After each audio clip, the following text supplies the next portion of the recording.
ਆਪਾਂ ਕਹਿ ਦਿੰਨੇ ਆ ਕਿ ਖੇਡ ਦੀ ਭਾਵਨਾ ਆ, ਜਿਹੜਾ ਹਾਰ ਜਾਏ ਉਹ ਵੀ ਠੀਕ ਆ, ਪਰ ਪਾਣੀ ਦੀ ਕਹਿੰਦੇ ਇੰਪੋਰਟੈਂਸ ਉਹਨੂੰ ਪਤਾ ਹੁੰਦੀ ਆ ਜਿਹੜਾ ਕਦੇ ਪਿਆਸਾ ਰਿਹਾ ਹੋਵੇ। ਤੇ ਖੇਡ ਮਾਹਰ ਇਹ ਕਹਿ ਰਹੇ ਸੀਗੇ ਕਿ ਜੇ ਇਹ ਟੀਮ ਇੱਕ ਅੱਧਾ ਗੋਲ ਵੀ 올림픽 'ਚ ਕਰ ਦੇਵੇ ਤਾਂ ਇਹਨਾਂ ਦੀ ਕਾਰਜਕਾਰੀ ਜਿਹੜੀ ਚੰਗੀ ਰਹੂਗੀ। ਟੀਮ ਇਵੈਂਟ ਆ, ਉਹਦੇ ਵਿੱਚ ਤਾਲਮੇਲ ਸਾਰੀਆਂ ਖਿਡਾਰੀਆਂ ਦਾ ਮਿਲ ਕੇ ਖੇਡਣ ਦਾ ਜਿਹੜਾ ਆ ਉਹ ਬੜਾ ਮਾਇਨੇ ਰੱਖਦਾ। ਪਰ ਜਿਹੜੀ ਵਿਮਨਸ ਦੀ ਪ੍ਰਾਪਤੀ ਆ ਉਹਨੂੰ ਤੁਸੀਂ ਕਿਸੇ ਵੀ ਪਾਸਿਓਂ ਘੱਟ ਕਰਕੇ ਨਹੀਂ ਦੇਖ ਸਕਦੇ। ਸ਼ਰਮਾ ਜੀ ਇਹ ਦੱਸੋ ਕਿ ਮਰਦਾਂ ਦੀ ਹਾਕੀ ਤੇ ਔਰਤਾਂ ਦੀ ਜਿਹੜੀ ਹਾਕੀ ਹੈ ਉਹਦਾ ਵਜ਼ਨ ਜਾਂ ਸਾਈਜ਼ ਕੋਈ ਵੱਖਰਾ ਹੁੰਦਾ?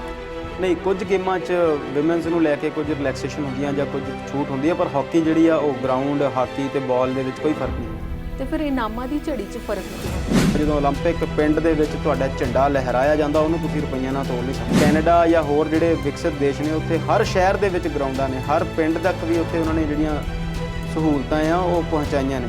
ਉੜੀਸਾ ਵਰਗੇ ਕਮਜ਼ੋਰ ਜਿਹੜੀ ਸਟੇਟ ਆ ਇਕਨੋਮਿਕਲੀ ਤੌਰ ਤੇ, ਕੀ ਉਹਨੂੰ 100-125 ਕਰੋੜ ਰੁਪਈਆ ਇਹਨਾਂ ਖੇਡਾਂ ਤੇ ਖਰਚਣਾ ਚਾਹੀਦਾ? ਬਹੁਤੇ ਲੋਕਾਂ ਨੂੰ ਤਾਂ ਇਹ ਵੀ ਨਹੀਂ ਪਤਾ ਹੋਣਾ ਕਿ ਭਾਰਤੀ ਟੀਮ ਦਾ ਸਪਾਂਸਰ ਸੀਗਾ ਕੌਣ।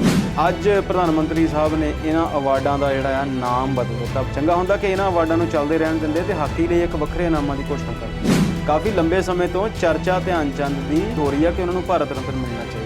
ਹਾਕੀ ਦੇ ਜਾਦੂਗਰ ਕਿਹਾ ਜਾਂਦਾ ਸੀ ਉਹਨਾਂ ਨੂੰ। ਪਾਰਟੀ ਦੇ ਪ੍ਰਧਾਨ ਤੇ ਪੰਜਾਬ ਦੇ ਮੁੱਖ ਮੰਤਰੀ ਜਿਹੜੇ ਨੇ ਉਹ ਆਪਸ ਦੇ ਵਿੱਚ ਕਈ ਵਾਰ ਉਲਝਦੇ ਰਹਿੰਦੇ ਨੇ। ਉਹਨਾਂ ਦੇ ਬਿਆਨ ਜਿਹੜੇ ਆ ਉਹਨਾਂ ਦੇ ਵਿੱਚ ਵਿਰੋਧਾਭਾਸ ਵੀ ਉਹਦੇ 'ਚ ਆਉਂਦਾ ਰਹਿੰਦਾ। ਤੇ ਬਿਜਲੀ ਮੰਤਰੀ ਬਣਾਏ ਗਏ ਸੀ ਪਰ ਉਹਨਾਂ ਨੇ ਅਹੁਦਾ ਨਹੀਂ ਸੰਭਾਲਿਆ ਸੀ। ਤੇ ਸਿੱਧੂ ਸਾਹਿਬ ਨੇ ਇਹ ਗੱਲ ਕੀਤੀ ਆ ਕਿ ਪਰ ਮੈਂ ਮੁਫਤ ਬਿਜਲੀ ਦਾ ਹਮਾਇਤੀ ਨਹੀਂ। ਪਰ ਹੁਣ ਆਬਾਦੀ ਉਨੀ ਵੱਧ ਗਈ ਆ, ਸਰਕੂਲੇਸ਼ਨ ਬਿਜਲੀ ਦੀ ਵਧੀ ਆ, ਖਪਤ ਵਧੀ ਆ, ਮੀਟਰ ਵਧੇ ਨੇ, ਖਪਤਕਾਰ ਵਧੇ ਨੇ, ਪਰ ਉਸ ਬੋਰਡ ਦੇ ਵਿੱਚ ਉਸ ਖਪਤਕਾਰਾਂ ਨੂੰ ਸਰਵਿਸ ਦੇਣ ਲਈ ਜਿਹੜੇ ਵਰਕਰ ਆ, ਜਿਹੜੇ ਮੁਲਾਜ਼ਮ ਆ, ਜਿਹੜੇ ਕਰਮਚਾਰੀ ਆ, ਉਹ ਬਿਲਕੁਲ ਨਹੀਂ ਵਧੇ। ਕਿਸੇ ਨੇ ਇਹ ਗੱਲ ਨਹੀਂ ਕੀਤੀ ਕਿ ਜਿਹੜੀ ਬਿਜਲੀ ਚੋਰੀ ਹੁੰਦੀ ਆ ਉਹਨੂੰ ਰੋਕਣ ਲਈ ਯਤਨ ਕਰਾਂਗੇ। ਪਰ ਸਿੱਧੂ ਸਾਹਿਬ ਨੇ ਇੱਕ ਜਿਹੜੀ ਗੱਲ ਕੀਤੀ ਉਹ ਚੰਗੀ ਗੱਲ ਆ ਕਿ ਅਸੀਂ ਸਸਤੀ ਖਰੀਦਾਂਗੇ ਤੇ ਕੰਜ਼ਿਊਮਰ ਨੂੰ, ਐਂਡ ਯੂਜ਼ਰ ਨੂੰ ਜਾਂ ਆਪਣੇ ਜਿਹੜੇ ਦਿਸ ਰਹੇ ਵੋਟਰ ਆ ਉਹਨਾਂ ਨੂੰ ਸਸਤੀ ਦੇਵਾਂਗੇ। ਤੁਸੀਂ ਅੱਜ ਸਾਰੀਆਂ ਖਬਰਾਂ ਉਦਾਂ ਦੀਆਂ ਲੱਭ ਕੇ ਲਿਆਏ ਆ ਜਿਨ੍ਹਾਂ ਦਾ ਸਬੰਧ ਜਿਹੜਾ ਆ ਨਿਰੀ ਰਾਜਨੀਤੀ। ਕਿਉਂਕਿ ਸਾਡੇ ਆਲੇ ਦੁਆਲੇ ਰਾਜਨੀਤੀ ਦਾ ਮਾਹੌਲ ਬਣਿਆ ਹੋਇਆ।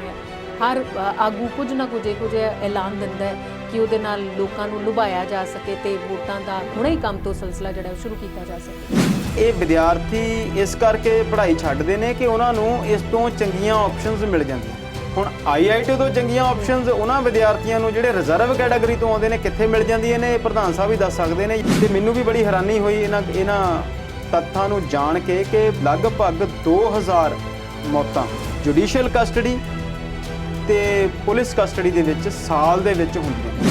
ਅਸੀਂ ਅਕਸਰ ਕਹਿੰਦੇ ਆ ਕਿ ਮੁਜ਼ੱਫਰਨਗਰ ਆ ਜਾਂ ਫਿਰ ਦਿੱਲੀ ਨਾਲ ਜੁੜਿਆ ਹੋਇਆ ਜਿਹੜਾ ਯੂਪੀ ਦਾ ਇਲਾਕਾ ਆ ਉਹ ਕ੍ਰਾਈਮ ਕੈਪੀਟਲ ਆਫ ਇੰਡੀਆ ਦੇ ਨਾਮ ਨਾਲ ਜਾਣਿਆ ਜਾਂਦਾ। ਤੇ ਪ੍ਰਧਾਨ ਮੰਤਰੀ ਅਕਸਰ ਪਿੱਠ ਥਪਥਪਾਉਂਦੇ ਨੇ ਯੋਗੀ ਆਦਿੱਤਿਆਨਾਥ ਦੀ ਕਿ ਉਹਨਾਂ ਨੇ ਯੂਪੀ ਦੇ ਵਿੱਚ ਕ੍ਰਾਈਮ ਨੂੰ ਬਹੁਤ ਚੰਗੀ ਤਰ੍ਹਾਂ ਕੰਟਰੋਲ ਕਰ ਲਿਆ। BJP ਦੇ ਸਪੋਕਸਪਰਸਨ ਸੰਬਿਤ ਪਾਤਰਾ ਮੈਂ ਉਹਨਾਂ ਦੀ ਗੱਲ ਸੁਣ ਰਿਹਾ ਸੀ। ਉਹ ਕਹਿੰਦੇ ਸੀ ਕਿ ਸੰਸਦ ਦੇ ਵਿੱਚ ਪੈਗਾਸਸ ਤੋਂ ਇੰਪੋਰਟੈਂਟ ਲੋਕਾਂ ਦੇ ਮੁੱਦੇ ਨੇ, ਉਹਨਾਂ ਤੇ ਹੀ ਗੱਲ ਹੋਣੀ ਆ, ਪੈਗਾਸਸ ਤੇ ਗੱਲ ਨਹੀਂ ਹੋਣੀ। ਤੁਸੀਂ ਕਰਨੀ ਕਰੋ, ਨਹੀਂ ਤੇ ਬੇਸ਼ੱਕ ਮੰਗਲ ਤੇ ਜਾਓ। ਮੋਦੀ ਸਾਹਿਬ ਨੇ ਵੀ 2-3 ਵਾਰ ਕਿਹਾ ਆ ਕਿ ਆਪਣੇ MPs ਨੂੰ ਵੀ ਸਲਾਹ ਦਿੱਤੀ ਸੀ ਕਿ ਪੂਰੇ ਭਾਰਤ ਵਿੱਚ ਇਸ ਗੱਲ ਦਾ ਪ੍ਰਚਾਰ ਕਰੋ ਕਿ ਕਾਂਗਰਸ ਸੰਸਦ ਨੂੰ ਚੱਲਣ ਨਹੀਂ ਦੇ। ਥੋੜੇ ਜਿਹੇ ਸ਼ਬਦਾਂ 'ਚ ਦੱਸ ਦਿਓ ਪਿੰਡ ਗਵਾਚਾ ਕਦੋਂ ਤੇ ਲੱਭਾ ਕਿੱਥੇ?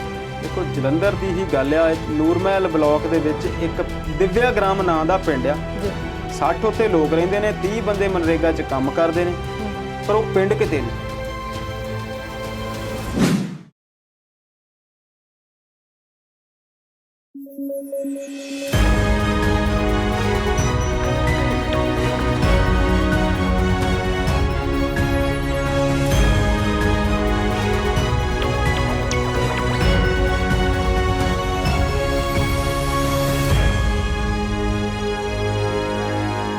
ਪੰਜਾਬੀ ਨੈਸ਼ਨਲ ਟੀਵੀ ਦੇ ਦਰਸ਼ਕਾਂ ਦਾ ਵਿਚਾਰ ਚਰਚਾ ਪ੍ਰੋਗਰਾਮ 'ਚ ਬਹੁਤ-ਬਹੁਤ ਸਵਾਗਤ ਕਰਦੇ ਹਾਂ। ਅੱਜ ਦੇ ਪ੍ਰੋਗਰਾਮ 'ਚ ਗੱਲਾਂ ਟੋਕੀਓ ਦੇ ਮੈਦਾਨ ਤੋਂ ਖੇਡ ਰਹੇ ਖਿਡਾਰੀਆਂ ਦੀਆਂ, ਉਹਨਾਂ ਦੀਆਂ ਪ੍ਰਾਪਤੀਆਂ ਤੋਂ ਬਾਅਦ ਇਨਾਮਾਂ ਦੀ ਝੜੀ ਕਿੱਥੇ-ਕਿੱਥੇ ਲੱਗੀ। ਪੰਜਾਬ ਦੀ ਸਿਆਸਤ ਦੀ ਗੱਲ ਕਰੀਏ ਤੇ ਨਵਜੋਤ ਸਿੰਘ ਸਿੱਧੂ ਨੇ ਭਲਾ ਕਿਹੜਾ ਐਲਾਨ ਕੀਤਾ ਹੈ। ਪੈਗਸਸ ਦੇ ਮਾਮਲੇ ਤੇ ਸੁਪਰੀਮ ਕੋਰਟ ਨੇ ਕੀ ਕਿਹਾ। ਇਸ ਤੋਂ ਇਲਾਵਾ ਪੰਜਾਬ ਦੇ ਇੱਕ ਗੁਆਚੇ ਪਿੰਡ ਦੀ ਗੱਲਬਾਤ ਕਰਾਂਗੇ ਆਪਣੇ ਮਾਹਿਰ ਮਹਿਮਾਨ ਦੇ ਨਾਲ। ਤੇ ਸਾਡੇ ਨਾਲ ਅੱਜ ਸਟੂਡੀਓ 'ਚ ਮੌਜੂਦ ਨੇ ਅੰਮ੍ਰਿਤਪਾਲ ਸ਼ਰਮਾ ਜੀ। ਅੰਮ੍ਰਿਤਪਾਲ ਸ਼ਰਮਾ ਜੀ, ਤੁਹਾਡਾ ਬਹੁਤ-ਬਹੁਤ ਸਵਾਗਤ। ਸ਼ੁਕਰੀਆ ਪਰਮਿੰਦਰ ਜੀ। ਸਭ ਤੋਂ ਪਹਿਲਾਂ ਤਾਂ ਗੱਲ ਖੇਡ ਦੇ ਮੈਦਾਨ ਦੀ, ਕਿਉਂਕਿ ਸਭ ਦੀਆਂ ਨਜ਼ਰਾਂ ਉੱਥੇ ਹੀ ਸਨ। ਟੋਕੀਓ 올림픽 ਚੱਲ ਰਿਹਾ ਹੈ। ਭਾਰਤੀ ਮੁਟਿਆਰਾਂ ਦਾ ਅੱਜ ਮੁਕਾਬਲਾ ਸੀ ਗ੍ਰੇਟ ਬ੍ਰਿਟੇਨ ਨਾਲ ਤੇ ਮੁਕਾਬਲਾ ਬੜਾ ਪੇਚੀਦਾ ਕਹਿ ਸਕਦੇ ਹਾਂ, ਬਰਾਬਰ ਦਾ ਮੁਕਾਬਲਾ ਸੀ। ਪਰ ਭਾਰਤੀ ਮੁਟਿਆਰਾਂ ਹਾਰ ਗਈਆਂ, ਪਰ ਲੋਕਾਂ ਦੇ ਦਿਲ ਜਿੱਤ ਲਏ ਉਹਨਾਂ ਨੇ। ਅੱਜ ਦੇ ਮੁਕਾਬਲੇ ਤੋਂ ਬਾਅਦ ਬਹੁਤ ਸਾਰੀਆਂ ਸਰਕਾਰਾਂ ਨੇ ਬਹੁਤ ਸਾਰੇ ਐਲਾਨ ਕੀਤੇ ਨੇ ਤੇ ਪੰਜਾਬ ਸਰਕਾਰ ਤਾਂ ਪਹਿਲਾਂ ਹੀ ਕਰ ਚੁੱਕੀ ਹੈ ਤੇ ਮੁਟਿਆਰਾਂ ਲਈ ਘੱਟ ਇਨਾਮ ਕਿਉਂ ਭਲਾ? ਪਰਮਿੰਦਰ ਜੀ, ਤੁਸੀਂ ਗੱਲ ਕੀਤੀ ਟੋਕੀਓ ਓਲੰਪਿਕ ਦੀ ਤੇ ਤੁਸੀਂ ਗੱਲ ਕੀਤੀ ਹਾਰ ਜਿੱਤ ਦੀ। ਇਹ ਗੱਲ ਬਿਲਕੁਲ ਠੀਕ ਆ ਕਿ ਖੇਡ ਨੂੰ ਖੇਡ ਦੀ ਭਾਵਨਾ ਨਾਲ ਖੇਡਿਆ ਜਾਣਾ ਚਾਹੀਦਾ। ਖਿਡਾਰੀ ਜਿੱਤਦਾ ਵੀ ਆ ਤੇ ਖਿਡਾਰੀ ਹਾਰਦਾ ਵੀ ਆ ਜੀ, ਪਰ ਗੱਲ ਇਹ ਜਿਹੜੀ ਆ ਨਾ, ਇਹ ਥੋੜੀ ਜਿਹੀ ਹਿਪੋਕ੍ਰੇਸੀ ਵਾਲੀ ਆ। ਆਪਾਂ ਕਹਿ ਦਿੰਨੇ ਆ ਕਿ ਖੇਡ ਦੀ ਭਾਵਨਾ ਆ, ਜਿਹੜਾ ਹਾਰ ਜਾਏ ਉਹ ਵੀ ਠੀਕ ਆ, ਪਰ ਜਦੋਂ ਇੱਕ ਇੰਗਲਿਸ਼ ਦੀ ਪੋਇਮ ਸੀਗੀ ਕਿ ਜਿੱਤ ਦਾ ਸਵਾਦ ਉਸ ਬੰਦੇ ਨੂੰ ਪਤਾ ਜਿਹੜਾ ਹਾਰ ਕੇ ਦੂਜੇ ਪਾਸੇ ਖੜਾ ਹੁੰਦਾ ਜੀ, ਤੇ ਪਾਣੀ ਦੀ ਕਹਿੰਦੇ ਇੰਪੋਰਟੈਂਸ ਉਹਨੂੰ ਪਤਾ ਹੁੰਦੀ ਆ ਜਿਹੜਾ ਕਦੇ ਪਿਆਸਾ ਰਿਹਾ ਹੋਵੇ ਜੀ। ਸੋ ਇਹ ਜਿਹੜੀਆਂ ਗੱਲਾਂ ਨੇ, ਇਹ ਕਈ ਵਾਰ ਆਪਾਂ ਇਹਨੂੰ ਸਮਝਾਉਣ ਲਈ, ਸਮਝੌਤੀ ਦੇਣ ਲਈ ਕਹਿ ਦਿੰਦੇ ਆ ਕਿ ਕੋਈ ਗੱਲ ਨਹੀਂ, ਹਾਰ ਗਏ ਤੇ ਕੀ ਹੋਇਆ। ਪਰ ਜਦੋਂ ਤੁਸੀਂ ਓਲੰਪਿਕ ਦੀ ਗੱਲ ਕਰਦੇ ਆ, ਖੇਡਾਂ ਦੀ ਗੱਲ ਕਰਦੇ ਆ, ਤੇ ਇਹ ਸੱਚਾਈ ਆ ਕਿ ਦੋ ਮੱਲ ਜਿਹੜੇ ਨੇ ਉਹ ਅਖਾੜੇ 'ਚ ਘੁਲਦੇ ਨੇ, ਕੁਸ਼ਤੀ ਹੋ ਰਹੀ ਆ ਤੇ ਜਿੱਤਣਾ ਇੱਕ ਨਹੀਂ ਆ ਜੀ। ਪਰ ਹਾਰਨ ਦੇ ਡਰ ਤੋਂ ਤੁਸੀਂ ਖੇਡਣਾ ਨਹੀਂ ਛੱਡ ਸਕਦੇ। ਜਿੱਦਾਂ ਕਹਿੰਦੇ ਨੇ ਕਿ ਬੁਝਣ ਦੇ ਡਰ ਤੋਂ ਦੀਵੇ ਜਿਹੜੇ ਆ ਉਹ ਜਗਣਾ ਨਹੀਂ ਛੱਡਦੇ। ਜਦ ਤੱਕ ਉਹਦੇ 'ਚ ਤੇਲ ਹੈਗਾ ਉਹਨੇ ਜਗਣਾ ਆ। ਕੋਸ਼ਿਸ਼ ਕਰਨੀ ਚਾਹੀਦੀ ਆ, ਖੇਡਣਾ ਚਾਹੀਦਾ ਆ। ਇਹ ਜੁਝਾਰੂਪਨ ਜਿਹੜਾ ਆ ਸਾਨੂੰ ਖੇਡਾਂ ਹੀ ਸਿਖਾਉਂਦੀਆਂ ਨੇ ਜੀ। ਤੇ ਜਦੋਂ ਅਸੀਂ ਓਲੰਪਿਕ ਵਰਗੇ ਵੱਡੇ ਆਯੋਜਨ ਦੀ ਗੱਲ ਕਰਦੇ ਹਾਂ ਤੇ 205 ਤੋਂ ਜ਼ਿਆਦਾ ਦੇਸ਼ਾਂ ਦੀਆਂ ਟੀਮਾਂ ਉੱਥੇ ਪਹੁੰਚੀਆਂ ਹੋਈਆਂ ਨੇ ਜੀ। 190 ਤੋਂ ਜ਼ਿਆਦਾ ਟੀਮਾਂ ਦੇਸ਼ਾਂ ਦੀਆਂ ਨੇ ਜਿਨ੍ਹਾਂ ਨੂੰ UNO ਨੇ ਦੇਸ਼ ਦੇ ਤੌਰ ਤੇ ਮਾਨਤਾ ਦਿੱਤੀ ਹੋਈ ਆ, ਤੇ ਕੁਝ ਟੀਮਾਂ ਉੱਥੇ ਓਲੰਪਿਕ ਕਮੇਟੀਆਂ ਦੀਆਂ ਵੀ ਗਈਆਂ ਹੋਈਆਂ ਜੀ। ਇੰਨੀ ਵੱਡੀ ਪੱਧਰ ਦਾ ਜਦੋਂ ਮੁਕਾਬਲਾ ਹੋਵੇ ਫਿਰ ਉੱਥੇ ਪਹੁੰਚਣਾ ਹੀ ਆਪਣੇ ਆਪ ਦੇ ਵਿੱਚ ਜਿਹੜੀ ਆ ਇੱਕ ਵੱਡੀ ਗੱਲ ਆ ਜੀ। 100 ਕਰੋੜ ਤੋਂ ਆਬਾਦੀ ਉੱਪਰ ਆ ਸਾਡੀ, ਹਾਲਾਂਕਿ ਪਿਛਲੀ ਵਾਰ ਗਿਣਤੀ ਨਹੀਂ ਹੋਈ। ਅਸੀਂ ਕਦੀ 130 ਕਹਿ ਦਿੰਦੇ ਆ, ਜਿਹੜੇ ਲੀਡਰ ਨੇ ਕਦੀ 135 ਕਹਿ ਦਿੰਦੇ ਆ, ਅਸੀਂ ਕਈ ਵਾਰ ਆਪਾਂ ਕਹਿੰਦੇ ਆ ਕਿ 140 ਵੀ ਹੋ ਗਏ ਹੋਣੇ ਆ। ਤੇ ਜਿੱਦਾਂ ਦੀਆਂ ਸਾਡੇ ਮੁਲਕ ਦੇ ਹਿਸਾਬ ਕਿਤਾਬ ਨੇ, ਅਸੀਂ ਕਈ ਵਾਰ ਕਹਿੰਦੇ 150 ਕਰੋੜ ਹੀ ਹੋ ਗਿਆ ਹੋਣਾ। ਚਲੋ ਜੋ ਵੀ ਆ, ਜੇ ਦੁਨੀਆ ਦੀ ਗੱਲ ਕਰੀਏ ਤੇ 800 ਕਰੋੜ ਦੇ ਨੇੜੇ ਤੇੜੇ ਦੀ ਆਬਾਦੀ ਆ। ਉਹਦੇ ਵਿੱਚੋਂ ਕੁਝ ਗਿਣਤੀ ਦੇ ਹਜ਼ਾਰਾਂ ਕੁ ਲੋਕ ਉੱਥੇ ਪਹੁੰਚਦੇ ਨੇ। ਇਹ ਖੇਡ ਦੀ ਭਾਵਨਾ ਨੂੰ ਜੇ ਦੇਖੀਏ ਤਾਂ ਬਹੁਤ ਵੱਡਾ ਇੱਕ ਜਿਹੜਾ ਆ ਉਹ ਪ੍ਰੈਸ਼ਰ ਉੱਥੇ ਪਹੁੰਚਣ ਨੂੰ ਲੈ ਕੇ ਹੀ ਹੁੰਦਾ ਜੀ। ਟੀਮਾਂ ਕੁਆਲੀਫਾਈ ਨਹੀਂ ਕਰਦੀਆਂ ਉੱਥੇ ਤੱਕ, ਫਿਰ ਪਲੇਅਰ ਉੱਥੇ ਜਦੋਂ ਜਾਂਦੇ ਨੇ, ਵੱਖਰਾ ਦੇਸ਼ ਆ, ਵੱਖਰਾ ਮਾਹੌਲ ਆ, ਵੱਖਰਾ ਵਾਤਾਵਰਣ ਆ। ਕੋਵਿਡ ਉਹਦੇ ਉੱਤੇ ਸ਼ਾਮਿਲ ਸੀ। ਜਦੋਂ ਅਸੀਂ ਇੰਡੀਅਨ ਹਾਕੀ ਦੀ ਗੱਲ ਕਰਦੇ ਹਾਂ ਤੇ ਬਹੁਤ ਸੁਨਹਿਰੀ ਦੌਰ ਰਿਹਾ ਭਾਰਤ ਦੇ ਵਿੱਚ ਹਾਕੀ ਦਾ ਜੀ। ਪਰ ਮਰਦਾਂ ਦਾ, ਔਰਤਾਂ 1980 ਦੇ ਵਿੱਚ ਪਹਿਲੀ ਵਾਰੀ ਗਈਆਂ ਸੀ। ਪਹਿਲਾਂ ਵੀ ਅਸੀਂ ਇੱਕ ਦਿਨ ਗੱਲ ਕੀਤੀ ਸੀ ਕਿ 80 ਦੀਆਂ ਓਲੰਪਿਕ ਜਿਹੜੀਆਂ ਖਾਸ ਸੀ ਇਸ ਗੱਲ ਨੂੰ ਲੈ ਕੇ ਕਿ ਮਾਸਕੋ 'ਚ ਹੋ ਰਹੀਆਂ ਸੀ ਜੀ, ਤੇ ਰੂਸ ਦੀ ਅਫਗਾਨਿਸਤਾਨ ਦੇ ਨਾਲ ਜੰਗ ਹੋਣ ਕਰਕੇ, ਲੜਾਈ ਹੋਣ ਕਰਕੇ ਰੌਲਾ ਉਹਨਾਂ ਦਾ ਪਿਆ ਹੋਇਆ ਸੀ, ਤੇ ਅਮਰੀਕਾ ਸਮੇਤ ਕੋਈ 65 ਕੁ ਦੇਸ਼ਾਂ ਨੇ ਬਾਈਕਾਟ ਕੀਤਾ ਸੀ ਕਿ ਅਸੀਂ ਖੇਡਣ ਨਹੀਂ ਜਾਣਾ ਜੀ। ਥੋੜੀਆਂ ਟੀਮਾਂ ਸੀ, ਇਸ ਕਰਕੇ ਇੰਡੀਅਨ ਹਾਕੀ ਉੱਥੇ ਵਿਮਨਸ ਵੀ ਜਿਹੜੀ ਕੁਆਲੀਫਾਈ ਕਰ ਗਈ। 80 ਤੋਂ ਬਾਅਦ ਮੁੜ ਕੇ ਫਿਰ 16 'ਚ ਕੁਆਲੀਫਾਈ ਕਰਦੇ ਆ ਜੀ। 36 ਸਾਲ ਤੇ ਫਿਰ ਕੁਆਲੀਫਾਈ ਵੀ ਨਹੀਂ ਕਰ ਸਕੇ ਜੀ। 16 ਤੋਂ ਬਾਅਦ ਫਿਰ ਇਸ ਵਾਰ ਇਹਨਾਂ ਨੇ, ਕਿਉਂਕਿ ਏਸ਼ੀਅਨ ਕੱਪ 17 'ਚ ਜਿੱਤ ਲਿਆ ਸੀ, ਤੇ ਜਦੋਂ ਏਸ਼ੀਅਨ ਕੱਪ ਜਿੱਤਿਆ ਹੋਵੇ ਜਾਂ ਵਰਲਡ ਕੱਪ ਜਿੱਤਿਆ ਹੋਵੇ ਤੇ ਉਸ ਟੀਮ ਨੂੰ ਕੁਆਲੀਫਾਈ ਨਹੀਂ ਕਰਨਾ ਪੈਂਦਾ, ਡਾਇਰੈਕਟ ਐਂਟਰੀ ਮਿਲ ਜਾਂਦੀ ਹੈ ਜੀ। ਤੇ ਖੇਡ ਮਾਹਰ ਇਹ ਕਹਿ ਰਹੇ ਸੀਗੇ ਕਿ ਜੇ ਇਹ ਟੀਮ ਇੱਕ ਅੱਧਾ ਗੋਲ ਵੀ ਓਲੰਪਿਕ 'ਚ ਕਰ ਦੇਵੇ ਤਾਂ ਇਹਨਾਂ ਦੀ ਕਾਰਜਕਾਰੀ ਜਿਹੜੀ ਚੰਗੀ ਰਹੂਗੀ। ਪਹਿਲੇ 2-3 ਮੈਚ ਹਾਰਨ ਤੋਂ ਬਾਅਦ ਇਹਨਾਂ ਨੇ ਜਿਹੜੀ ਇੱਕ ਸਪੀਡ ਫੜੀ, ਜੋ ਤਾਲਮੇਲ, ਕਿਉਂਕਿ ਜਿਹੜੀ ਖੇਡ ਟੀਮ ਇਵੈਂਟ ਆ ਉਹਦੇ ਵਿੱਚ ਤਾਲਮੇਲ ਸਾਰੀਆਂ ਖਿਡਾਰੀਆਂ ਦਾ ਮਿਲ ਕੇ ਖੇਡਣ ਦਾ ਜਿਹੜਾ ਆ ਉਹ ਬੜਾ ਮਾਇਨੇ ਰੱਖਦਾ।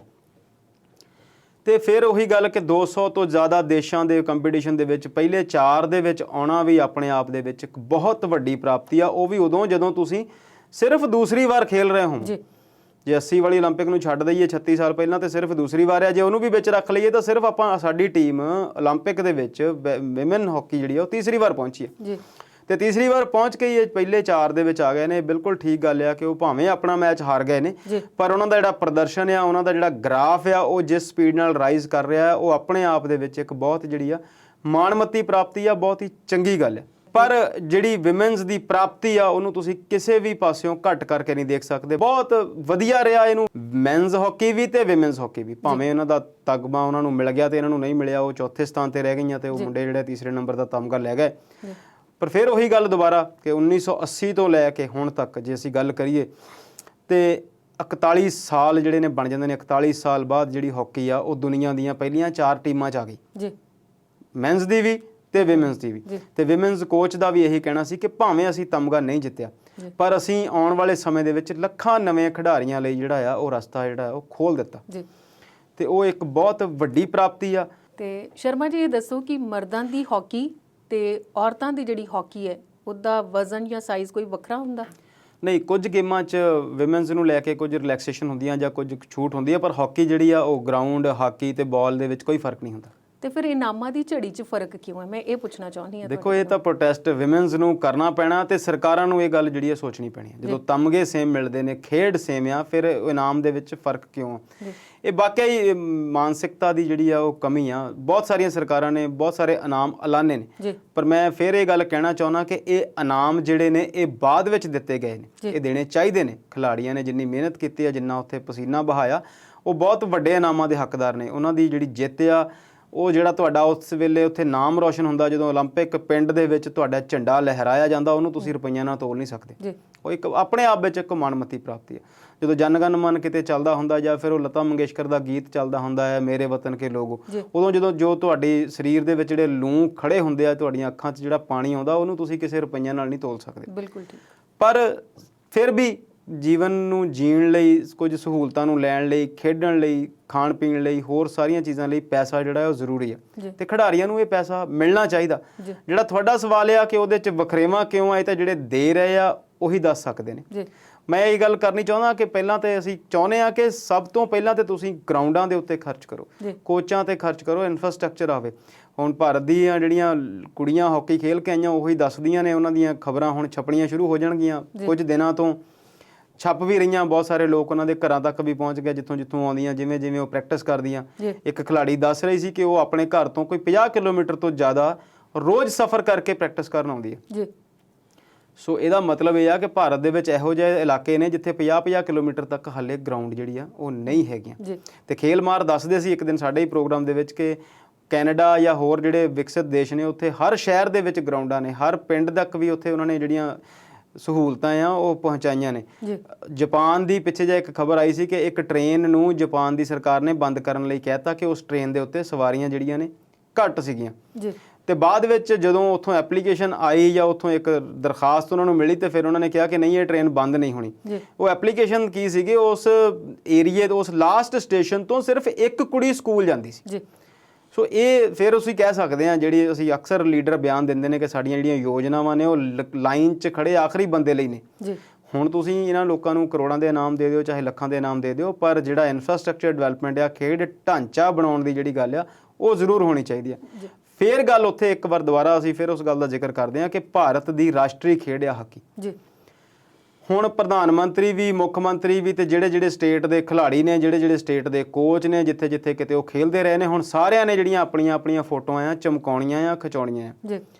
ਪਰ ਜਦੋਂ ਇਸ ਟੀਮ ਨੂੰ ਸਪਾਂਸਰਸ਼ਿਪ ਚਾਹੀਦੀ ਸੀ, ਇਸ ਟੀਮ ਨੂੰ ਸਪਾਂਸਰ ਚਾਹੀਦਾ ਸੀ ਕੋਈ ਜਿਹੜਾ ਇਹਨੂੰ ਪ੍ਰਯੋਜਕ ਕਰੇ, ਜਿਹੜਾ ਇਹਨੂੰ ਪ੍ਰਯੋਜਿਤ ਕਰੇ, ਜਿਹੜਾ ਇਹਦੇ ਲਈ ਢੁਕਵੇਂ ਪੈਸੇ ਖਰਚੇ, ਉਦੋਂ ਸਿਰਫ ਉੜੀਸਾ ਦੀ ਜਿਹੜੀ ਮੁੱਖ ਮੰਤਰੀ ਸੀ ਉਹ ਸਾਹਮਣੇ ਆਏ।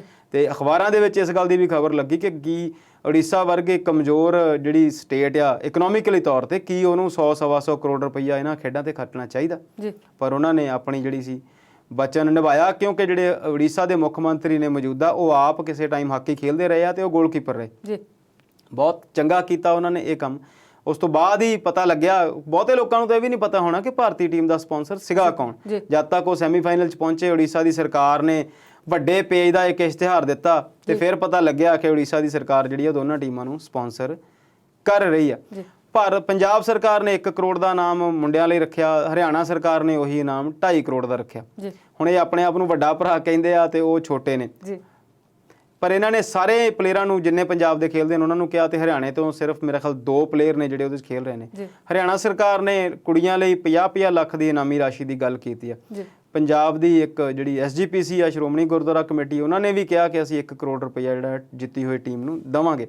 ਹੁਣ ਬਹੁਤ ਸਾਰੇ ਪੈਸੇ ਜਿਹੜੇ ਆ ਮਿਲ ਜਾਣਗੇ, ਮਿਲਣੇ ਚਾਹੀਦੇ ਆ, ਕੋਈ ਦੋ ਰਾਵਾਂ ਨਹੀਂ, ਉਹ ਡਿਜ਼ਰਵ ਕਰਦੇ ਨੇ ਪੈਸੇ, ਜਿਨ੍ਹਾਂ ਨੇ ਇੰਨੀ ਮਿਹਨਤ ਕੀਤੀ ਆ। ਪਿਛਲੇ 3-4 ਸਾਲ ਤੋਂ ਪਲੇਅਰ ਲੱਗੇ ਹੋਏ ਸੀ ਅਲੱਗ-ਅਲੱਗ ਜਗ੍ਹਾ ਤੇ, ਪਰ ਇਸ ਪੈਸਿਆਂ ਦੇ ਨਾਲ ਉਹਨਾਂ ਨੂੰ ਜਿਹੜਾ ਇਨਫਰਾਸਟ੍ਰਕਚਰ ਆ, ਜਿਹੜੀਆਂ ਚੀਜ਼ਾਂ ਉਹਨਾਂ ਨੂੰ ਚਾਹੀਦੀਆਂ ਨੇ, ਉਹ ਜਿਹੜੀਆਂ ਆ ਬਣਾਉਣੀਆਂ ਚਾਹੀਦੀਆਂ ਤੇ ਉਹਨਾਂ ਤੇ ਕੰਮ ਕਰਨਾ ਜ਼ਿਆਦਾ ਜ਼ਰੂਰੀ ਆ। ਉਹਨਾਂ ਨੇ ਆਪਣੀ ਮਿਹਨਤ ਕਰਕੇ ਦਿਖਾ ਦਿੱਤਾ, ਹੁਣ ਅਗਲੀ ਲੋੜ ਜਿਹੜੀ ਆ ਉਹ ਸਰਕਾਰਾਂ ਨੂੰ ਉਹ ਪੂਰੀ ਕਰਨੀ ਚਾਹੀਦੀ ਹੈ। ਤੇ ਤੁਹਾਡੀ ਗੱਲ ਜਿਹੜੀ ਆ ਉਹਦੇ ਨਾਲ ਮੈਂ ਬਿਲਕੁਲ ਸਹਿਮਤ ਹਾਂ ਕਿ ਕੁੜੀਆਂ ਨੂੰ ਵੀ ਉਨੇ ਪੈਸੇ, ਉਨੇ ਬਰਾਬਰ ਦੇ ਇਨਾਮ ਮਿਲਣੇ ਚਾਹੀਦੇ ਜਿੰਨੇ ਕਿ ਮੁੰਡਿਆਂ ਨੂੰ। ਤੇ ਸ਼ਰਮਾ ਜੀ, ਮੈਨੂੰ ਬੜੀ ਖੁਸ਼ੀ ਹੋਈ ਤੁਸੀਂ ਮੇਰੇ ਵਿਚਾਰ ਨਾਲ ਸਹਿਮਤ ਹੋ ਗਏ ਹੋ, ਪਰ ਅਗਲੇ ਮੁੱਦਿਆਂ ਤੇ ਮੈਂ ਤੁਹਾਡੇ ਵਿਚਾਰਾਂ ਨਾਲ ਜਾਂ ਤੁਸੀਂ ਮੇਰੇ ਵਿਚਾਰਾਂ ਨਾਲ ਸਹਿਮਤ ਹੁੰਦੇ ਹੋ ਕਿ ਨਹੀਂ, ਇਹ ਜਾਣਾਂਗੇ ਬ੍ਰੇਕ ਤੋਂ ਬਾਅਦ। ਸੋ ਦਰਸ਼ਕੋ, ਪੰਜਾਬੀ ਨੈਸ਼ਨਲ ਟੀਵੀ ਤੇ ਵਿਚਾਰ ਚਰਚਾ ਪ੍ਰੋਗਰਾਮ ਇਸੇ ਤਰ੍ਹਾਂ ਜਾਰੀ ਰਹੇਗਾ। ਦੇਖਦੇ ਰਹੋ ਪੰਜਾਬੀ ਨੈਸ਼ਨਲ ਟੀਵੀ।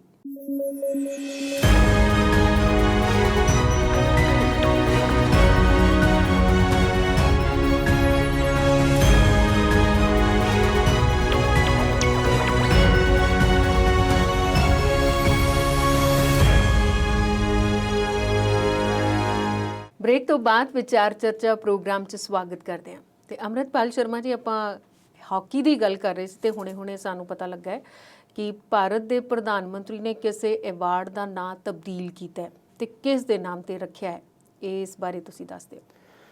ਤੁਸੀਂ ਜਦੋਂ ਕਿਹਾ ਸਾਨੂੰ ਹੁਣੇ ਪਤਾ ਲੱਗਾ ਭਾਰਤ ਦੇ ਪ੍ਰਧਾਨ ਮੰਤਰੀ, ਮੈਨੂੰ ਲੱਗਾ ਕੋਈ ਹੋਰ ਨਵੀਂ ਘੋਸ਼ਣਾ ਕੀਤੀ ਹੋਣੀ ਹੈ, ਕਿਉਂਕਿ ਅਕਸਰ ਉਹ ਇਦਾਂ ਹੀ ਕਰਦੇ ਨੇ। ਹੈ ਤੇ ਇਹ ਵੀ ਇੱਕ ਘੋਸ਼ਣਾ ਹੀ।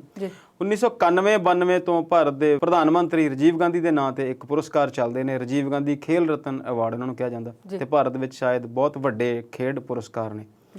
ਖੇਲ ਰਤਨ ਪੁਰਸਕਾਰ ਉਹਨਾਂ ਦਾ ਨਾਮ ਜੁੜਿਆ ਹੋਇਆ ਉਹਨਾਂ ਨਾਲ। 3 ਹਾਕੀ ਖਿਡਾਰੀਆਂ ਨੂੰ ਇਹ ਮਿਲ ਚੁੱਕਾ ਹੁਣ ਤੱਕ ਤੇ ਉਂਝ ਕੁੱਲ ਮਿਲਾ ਕੇ 45 ਖਿਡਾਰੀਆਂ ਨੂੰ ਇਹ ਜਿਹੜੇ ਅਵਾਰਡ ਆ ਮਿਲ ਚੁੱਕੇ ਆ। ਜਿਹੜੀ ਭਾਰਤ ਦੀ ਮੌਜੂਦਾ ਹਾਕੀ ਪਲੇਅਰ ਆ, ਕਪਤਾਨ ਆ ਟੀਮ ਦੀ, ਉਹਨੂੰ ਵੀ ਅਵਾਰਡ ਜਿਹੜਾ ਮਿਲ ਚੁੱਕਾ। ਸਰਦਾਰਾ ਸਿੰਘ ਨੂੰ ਵੀ ਮਿਲਿਆ, ਧਨਰਾਜ ਪਿੱਲੇ ਨੂੰ ਵੀ ਇੱਕ ਵਾਰ ਅਵਾਰਡ ਮਿਲਿਆ ਸੀ। ਅੱਜ ਪ੍ਰਧਾਨ ਮੰਤਰੀ ਸਾਹਿਬ ਨੇ ਇਹਨਾਂ ਅਵਾਰਡਾਂ ਦਾ ਜਿਹੜਾ ਆ ਨਾਮ ਬਦਲ ਦਿੱਤਾ। ਬਹੁਤ ਵੱਡਾ ਕੰਮ ਕੀਤਾ ਉਹਨਾਂ ਨੇ, ਜਿਹੜਾ ਕਿ ਅਕਸਰ ਬੀਜੇਪੀ ਦੀ ਸਰਕਾਰ ਕਰਦੀ ਰਹਿੰਦੀ ਆ। ਨਾਮ ਬਦਲਣ ਦੇ ਵਿੱਚ ਇਹਨਾਂ ਨੂੰ ਬੜਾ ਚੰਗਾ ਲੱਗਦਾ। ਹਾਲਾਂਕਿ ਨਾਮ ਉਹਨਾਂ ਨੇ ਬਦਲ ਕੇ ਇਹਦਾ ਨਾਮ ਰੱਖਿਆ ਮੇਜਰ ਧਿਆਨ ਚੰਦ ਦੇ ਨਾਂ ਤੇ ਇਹਨਾਂ ਅਵਾਰਡ ਦਾ ਜਿਹੜਾ ਨਾਮ ਰੱਖ ਦਿੱਤਾ। ਚੰਗਾ ਹੁੰਦਾ ਕਿ ਇਹਨਾਂ ਅਵਾਰਡਾਂ ਨੂੰ ਚੱਲਦੇ ਰਹਿਣ ਦਿੰਦੇ ਤੇ ਹਾਕੀ ਲਈ ਇੱਕ ਵੱਖਰੇ ਇਨਾਮਾਂ ਦੀ ਘੋਸ਼ਣਾ ਕਰ ਦਿੰਦੇ, ਕਿਉਂਕਿ ਧਿਆਨ ਚੰਦ ਜੀ ਹਾਕੀ ਨਾਲ ਜੁੜੇ ਹੋਏ ਸੀ ਤੇ ਕਾਫੀ ਲੰਬੇ ਸਮੇਂ ਤੋਂ ਚਰਚਾ ਧਿਆਨ ਚੰਦ ਦੀ ਭਾਰਤ ਰਤਨ ਲਈ ਵੀ ਹੋ ਰਹੀ ਆ ਕਿ ਉਹਨਾਂ ਨੂੰ ਭਾਰਤ ਰਤਨ ਮਿਲਣਾ ਚਾਹੀਦਾ। ਹਾਕੀ ਦੇ ਜਾਦੂਗਰ ਕਿਹਾ ਜਾਂਦਾ ਸੀ ਉਹਨਾਂ ਨੂੰ। ਹਾਕੀ ਦੇ ਦਿਨ ਚੱਲਦੇ ਆ ਤੇ ਬਹੁਤ ਸਾਰੇ ਲੋਕਾਂ ਨੇ ਉਹਦੇ ਲਈ ਉਹਨਾਂ ਬਾਰੇ ਬਹੁਤ ਗੱਲਾਂ ਜਿਹੜੀਆਂ ਗੂਗਲ ਵੀ ਕੀਤੀਆਂ ਹੋਣੀਆਂ ਤੇ ਜਾਣਕਾਰੀ ਵੀ ਰੱਖਦੇ ਹੋਣੇ। ਹਿਟਲਰ ਨੇ ਕਿਹਾ ਸੀਗਾ ਕਿ ਤੁਸੀਂ ਆਪਣਾ ਦੇਸ਼ ਛੱਡ ਕੇ ਮੇਰੇ ਕੋਲ ਆ ਜਾਓ ਤੇ ਮੈਂ ਤੁਹਾਨੂੰ ਇੱਥੇ ਹਾਕੀ ਖਿਲਾਉਣਾ। ਤੇ ਉਹਨਾਂ ਦੀ ਹਾਕੀ ਬਾਰੇ ਚੈੱਕ ਕਰਨ ਦੀਆਂ ਵੀ ਗੱਲਾਂ ਹੁੰਦੀਆਂ ਸੀ, ਵੀ ਉਹਨਾਂ ਦੀ ਹਾਕੀ ਚੈੱਕ ਕਰਦੇ ਸੀ ਕਿ ਇਹਦੇ ਵਿੱਚ ਕੋਈ ਖਾਸ ਤਰ੍ਹਾਂ ਦੀ ਮਸ਼ੀਨਿਜ਼ਮ ਤਾਂ ਨਹੀਂ ਲੱਗਿਆ ਹੋਇਆ ਕਿ ਬਾਲ ਇਹਨਾਂ ਦੀ ਜਿਹੜੀ ਹਾਕੀ ਉਹ ਛੱਡਦੀ ਹੀ ਨਹੀਂ। ਸੋ ਫਿਰ ਸਰਕਾਰ ਨੇ ਉਹੀ ਆਪਣੀ ਰਾਜਨੀਤੀ ਦਿਖਾਈ ਆ ਕਿ ਇੱਕ ਨਾਮ ਬਦਲ ਦਿੱਤਾ ਸਿਰਫ। ਚੰਗਾ ਹੁੰਦਾ ਕਿ ਜੇ ਹਾਕੀ ਇਹਨਾਂ ਦੇ ਨਾਮ ਬਦਲਣ ਨਾਲੋਂ ਇਹਨਾਂ ਦੀ ਨਾਮ ਤੇ ਧਿਆਨ ਚੰਦ ਦੇ ਨਾਂ ਤੇ ਕੋਈ 5-4 ਅਕੈਡਮੀਆਂ ਬਣਾ ਦਿੰਦੇ ਅਲੱਗ-ਅਲੱਗ ਸਟੇਟਾਂ 'ਚ ਜਿੱਥੇ ਹਾਕੀ ਖੇਡੀ ਜਾਂਦੀ ਹੈ। ਕੋਈ ਖੇਡ ਯੂਨੀਵਰਸਿਟੀ ਦੀ ਸਥਾਪਨਾ ਕਰ ਦਿੰਦੇ। ਸਿਰਫ ਨਾਮ ਬਦਲਣ ਨਾਲ ਕੀ ਹੋਵੇਗਾ ਇਹ ਤਾਂ ਇਹੀ ਦੱਸ ਸਕਦੇ ਨੇ, ਪਰ ਇਹ ਕੋਈ ਮੌਕਾ ਅਜਿਹਾ ਜਾਣ ਨਹੀਂ ਦਿੰਦੇ ਜਿੱਥੇ ਇਹ ਫੋਟੋ ਖਿਚਾਉਣੀ ਹੋਵੇ। ਉਹਦੇ ਨਾਲ ਹੋਵੇਗਾ ਕਿ ਨਾ ਅਵਾਰਡ ਤੇ ਆਲਰੇਡੀ ਦਿੱਤੇ ਜਾ ਰਹੇ ਨੇ ਉਹ ਰਾਜੀਵ ਗਾਂਧੀ ਦੇ ਨਾਂ ਤੇ, ਹੁਣ ਉਹ ਵੀ ਪ੍ਰਧਾਨ ਮੰਤਰੀ ਸੀ ਤੇ ਜੇ ਇੱਕ ਖਿਡਾਰੀ ਦੇ ਨਾਮ ਤੇ ਰੱਖ ਦਿੱਤੇ। ਇਹਨਾਂ ਦੇ ਨਾਮ ਤੇ ਹੋਰ ਬਹੁਤ ਸਾਰੀਆਂ ਚੰਗੀਆਂ ਜਿਹੜੀਆਂ ਯੋਜਨਾਵਾਂ ਸ਼ੁਰੂ ਕੀਤੀਆਂ ਜਾ ਸਕਦੀਆਂ ਸੀ, ਪਰ ਹੁਣ ਇਹਨਾਂ ਨੂੰ ਕੌਣ ਕਹਿ ਸਕਦਾ ਕਿ ਇਦਾਂ ਨਹੀਂ ਇਦਾਂ ਕਰੋ। ਗੱਲ ਹੈ ਪੰਜਾਬ ਦੀ ਸਿਆਸਤ ਨਾਲ ਜੁੜੀ। ਪੰਜਾਬ ਦੇ ਮੁੱਖ ਮੰਤਰੀ ਨੇ ਕੁਝ ਦਿਨ ਪਹਿਲਾਂ ਕਿਹਾ ਸੀ ਕਿ 200 ਯੂਨਿਟ ਮੁਫਤ ਬਿਜਲੀ ਦੇਵਾਂਗੇ ਤੇ ਹੁਣ ਪੰਜਾਬ ਕਾਂਗਰਸ ਪ੍ਰਧਾਨ ਨੇ ਇਹਦੇ ਉਲਟ ਕੁਝ ਆਖਿਆ ਕਿ ਉਹਦੇ 'ਚ ਕੁਝ ਸੁਧਾਰ ਕੀਤਾ। ਬਿਲਕੁਲ, ਪਾਰਟੀ ਦੇ ਪ੍ਰਧਾਨ ਤੇ ਪੰਜਾਬ ਦੇ ਮੁੱਖ ਮੰਤਰੀ ਜਿਹੜੇ ਨੇ ਉਹ ਆਪਸ ਦੇ ਵਿੱਚ ਕਈ ਵਾਰ ਉਲਝਦੇ ਰਹਿੰਦੇ ਨੇ। ਉਹਨਾਂ ਦੇ ਬਿਆਨ ਜਿਹੜੇ ਆ ਉਹਨਾਂ ਦੇ ਵਿੱਚ ਤਕੱਲਫ ਜਿਹੜਾ ਆ ਜਾਂਦਾ, ਉਹਦੇ ਵਿੱਚ ਵਿਰੋਧਾਭਾਸ ਵੀ ਉਹਦੇ 'ਚ ਆਉਂਦਾ ਰਹਿੰਦਾ। ਬਹੁਤ ਦਿਨਾਂ ਤੋਂ ਇਹ ਗੱਲ ਹੋ ਰਹੀ ਆ ਇੱਥੇ, ਪਹਿਲਾਂ ਵੀ ਅਸੀਂ ਗੱਲ ਕੀਤੀ ਹੈ ਕਿ 200 ਯੂਨਿਟ ਬਿਜਲੀ ਜਿਹੜੀ ਆ ਫ੍ਰੀ ਮਿਲ ਰਹੀ ਆ। ਕੁਝ ਜਾਤੀ ਵਿਸ਼ੇਸ਼ ਤੇ ਲੋਕਾਂ ਨੂੰ ਇੱਕ ਸਬਸਿਡਾਈਜ਼ਡ ਸਿਸਟਮ ਜਿਹੜਾ ਆ ਖੋਲ੍ਹਿਆ ਹੋਇਆ ਚੱਲਦਾ ਹੈ ਪੰਜਾਬ ਸਰਕਾਰ ਦੇ ਵਿੱਚ ਪਹਿਲਾਂ ਤੋਂ। ਪੰਜਾਬ ਦੇ ਵਿੱਚ ਆਮ ਆਦਮੀ ਪਾਰਟੀ ਨੇ ਇਲੈਕਸ਼ਨ ਲੜਨੀ ਆ ਤੇ ਉਹਨਾਂ ਨੇ ਕਿਹਾ ਸੀਗਾ ਕਿ ਅਸੀਂ 300 ਯੂਨਿਟ ਬਿਜਲੀ ਜਿਹੜੀ ਆ ਫ੍ਰੀ ਕਰਾਂਗੇ ਸਾਰਿਆਂ ਨੂੰ ਹੀ। ਤੇ ਸੁਖਬੀਰ ਸਿੰਘ ਬਾਦਲ ਨੇ ਐਲਾਨ ਕੀਤਾ ਸੀ ਕਿ ਅਸੀਂ ਬਿਜਲੀ ਜਿਹੜੀ ਆ ਉਹ 400 ਯੂਨਿਟ ਜਿਹੜੀ ਆ ਉਹ ਮੁਫਤ ਦਿਆਂਗੇ। ਤੇ ਬਿਜਲੀ ਮੰਤਰੀ ਬਣਾਏ ਗਏ ਸੀ ਪਰ ਉਹਨਾਂ ਨੇ ਅਹੁਦਾ ਨਹੀਂ ਸੰਭਾਲਿਆ ਸੀ ਤੇ ਹੁਣ ਪਾਰਟੀ ਪ੍ਰਧਾਨ ਬਣੇ ਨੇ ਤੇ ਸਿੱਧੂ ਸਾਹਿਬ ਨੇ ਇਹ ਗੱਲ ਕੀਤੀ ਆ ਕਿ ਮੈਨੂੰ ਇਹ ਪਾਰਟੀ ਦੇ ਤੌਰ ਤੇ ਕਿਸੇ ਨੇ ਪੁੱਛਿਆ ਨਹੀਂ ਗਿਆ ਤੇ ਨਾ ਹੀ ਮੇਰੀ ਸਲਾਹ ਆ ਇਸ ਗੱਲ ਦੇ ਵਿੱਚ, ਪਰ ਮੈਂ ਮੁਫਤ ਬਿਜਲੀ ਦਾ ਹਮੈਤੀ ਨਹੀਂ। ਉਹਨਾਂ ਨੇ ਕਿਹਾ ਕਿ ਬਿਜਲੀ ਜਿਹੜੀ ਆ ਉਹ ਬਹੁਤ ਮਹਿੰਗੀ ਮਿਲ ਰਹੀ ਆ ਪੰਜਾਬ ਨੂੰ। ਜਿਹੜੇ ਬਿਜਲੀ ਸਮਝੌਤੇ ਆ ਅਸੀਂ ਉਹਨਾਂ ਨੂੰ ਮੁੱਢੋਂ ਰੱਦ ਕਰਾਂਗੇ, ਬਿਜਲੀ ਸਮਝੌਤੇ ਦੁਬਾਰਾ ਕਰਾਂਗੇ ਜਾਂ ਉਹਦੇ ਲਈ ਪ੍ਰੋਡਕਸ਼ਨ ਲਈ ਕੀ ਕਰਾਂਗੇ ਬਿਜਲੀ, ਇਹ ਉਹਨਾਂ ਨੇ ਬਿਲਕੁਲ ਨਹੀਂ ਦੱਸਿਆ। ਪਰ ਉਹਨਾਂ ਨੇ ਇਹ ਕਿਹਾ ਕਿ ਬਿਜਲੀ ਅਸੀਂ ਸਸਤੀ ਖਰੀਦਾਂਗੇ, 2 ਰੁਪਏ ਯੂਨਿਟ ਖਰੀਦਾਂਗੇ ਤੇ 3 ਰੁਪਏ ਯੂਨਿਟ ਦੇਵਾਂਗੇ। ਤੇ ਇਹ ਬਿਲਕੁਲ ਵਿਰੋਧੀ ਵਾਲੀ ਗੱਲ ਆ, ਪਰ ਇਸ ਵਿਚਾਰ ਦੀ ਜੇ ਗੱਲ ਕਰੀਏ ਤੇ ਇੱਕ ਚੰਗੀ ਗੱਲ ਆ। ਕਿਸੇ ਵੀ ਚੀਜ਼ ਨੂੰ ਟੋਟਲ ਮੁਫਤ ਦੇਣ ਨਾਲੋਂ ਜੇ ਉਹਦਾ ਰੀਜ਼ਨੇਬਲ ਰੇਟ ਕਰ ਲਿਆ ਜਾਵੇ ਤੇ ਉਹਦੀ ਜਿਹੜੀ ਗੁਣਵੱਤਾ ਉਹਦੇ 'ਚ ਸੁਧਾਰ ਕੀਤਾ ਜਾਵੇ। ਜੇ ਅਸੀਂ ਬਿਜਲੀ ਬੋਰਡ ਦੀ ਗੱਲ ਕਰੀਏ ਤੇ ਬੋਰਡ ਨੂੰ ਤੋੜ ਕੇ 2 ਹਿੱਸਿਆਂ 'ਚ ਵੰਡਿਆ ਗਿਆ ਸੀ। ਉਸੇ ਬੋਰਡ ਦੇ ਵਿੱਚ ਪਿਛਲੇ 20-25 ਸਾਲਾਂ ਤੋਂ ਜਿਹੜੀਆਂ ਆ ਉਹ ਨਵੀਆਂ ਭਰਤੀਆਂ ਆ, ਜੇ ਜਾਂ ਤਾਂ ਹੋਈਆਂ ਨਹੀਂ, ਜੇ ਹੋਈਆਂ ਆ ਤਾਂ ਉਹ ਠੇਕਾ ਸਿਸਟਮ ਤੇ ਆ।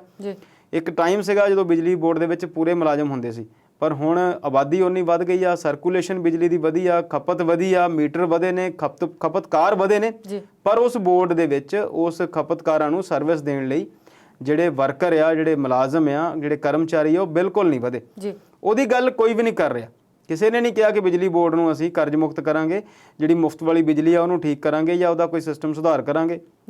ਕਿਸੇ ਨੇ ਨਹੀਂ ਕਿਹਾ ਕਿ ਸਾਲਾਂ ਤੋਂ ਜਿਹੜੀਆਂ ਲੱਗੀਆਂ ਹੋਈਆਂ ਪੁਰਾਣੀਆਂ ਤਾਰਾਂ ਆ ਉਹਨਾਂ ਦੇ ਵਿੱਚ ਸੁਧਾਰ ਕਰਾਂਗੇ। ਕਿਸੇ ਨੇ ਇਹ ਗੱਲ ਨਹੀਂ ਕੀਤੀ ਕਿ ਜਿਹੜੀ ਬਿਜਲੀ ਚੋਰੀ ਹੁੰਦੀ ਆ ਉਹਨੂੰ ਰੋਕਣ ਲਈ ਯਤਨ ਕਰਾਂਗੇ।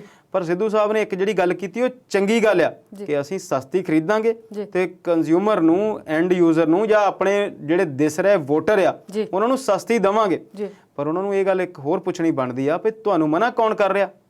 ਤੁਸੀਂ ਸਰਕਾਰ ਬਣਾ ਕੇ ਜਿਹੜੀ ਸਸਤੀ ਦੇਣੀ ਆ, ਹਾਲੇ ਤਾਂ 6 ਮਹੀਨੇ ਪਏ ਨੇ, 4 ਬਿੱਲ ਹੋਰ ਆਉਣੇ ਨੇ, ਤੁਸੀਂ ਹੁਣੇ ਸਸਤੀ ਕਿਉਂ ਨਹੀਂ ਕਰ ਦਿੰਦੇ? ਦੇਖੋ ਫੇਰ ਉਹੀ ਗੱਲ ਹੋ ਗਈ ਨਾ ਦੁਬਾਰਾ ਕਿ ਤੁਸੀਂ ਸਿਰਫ ਔਰ ਸਿਰਫ ਲੋਕਾਂ ਨੂੰ ਵੋਟਰ ਸਮਝਦੇ ਆ ਕਿ ਸਰਕਾਰ ਸਾਡੀ ਬਣਾ ਦਿਓ ਫਿਰ ਅਸੀਂ ਸਸਤੀ ਕਰ ਦਿਆਂਗੇ। ਤੇ ਸਰਕਾਰ ਤੇ ਤੁਹਾਡੀ ਪਹਿਲਾਂ ਵੀ ਬਣਾਈ ਹੋਈ ਆ। 4.5 ਸਾਲ ਤੋਂ ਲੋਕ ਰੌਲਾ ਪਾ ਹੀ ਰਹੇ ਨੇ ਕਿ ਬਿਜਲੀ ਮਹਿੰਗੀ ਆ, ਬਿਜਲੀ ਮਹਿੰਗੀ ਆ, ਬਿਜਲੀ ਮਹਿੰਗੀ ਆ। ਇਹਨਾਂ ਬਿਜਲੀ ਦੇ ਜਿਹੜੇ ਬਿੱਲ ਨੇ, ਜਿਹੜੇ ਉਹ ਬਿਜਲੀ ਸਮਝੌਤੇ ਆ ਤੁਸੀਂ ਇਹਨਾਂ ਦੀ ਗੱਲ ਕਰਦੇ ਆ, ਉਹਦਾ ਰੌਲਾ 4 ਸਾਲ ਤੋਂ ਹੀ ਪੈ ਰਿਹਾ, ਚਾਹੇ ਤੁਸੀਂ ਸੁਣਦੇ ਆ ਚਾਹੇ ਤੁਸੀਂ ਨਹੀਂ ਸੁਣਦੇ। ਆਮ ਆਦਮੀ ਪਾਰਟੀ ਨੇ ਪੰਜਾਬ ਦੇ ਵਿੱਚ ਕਈ ਵਾਰ ਇਸ ਅੰਦੋਲਨ ਨੂੰ ਵਿੱਢਿਆ, ਉਹਨਾਂ ਤੋਂ ਇਹ ਗੱਲ ਪੂਰੇ ਤਰੀਕੇ ਨਾਲ ਨਹੀਂ ਚੱਕੀ ਗਈ, ਵਿਧਾਨ ਸਭਾ 'ਚ ਰੱਖਣ ਦੇ ਉਹ ਕਾਬਜ਼ ਨਹੀਂ ਹੋਏ ਜਾਂ ਤੁਸੀਂ ਉਹਨਾਂ ਦੀ ਗੱਲ ਸੁਣੀ ਨਹੀਂ, ਇਹ ਵੱਖਰੀ ਗੱਲ ਆ।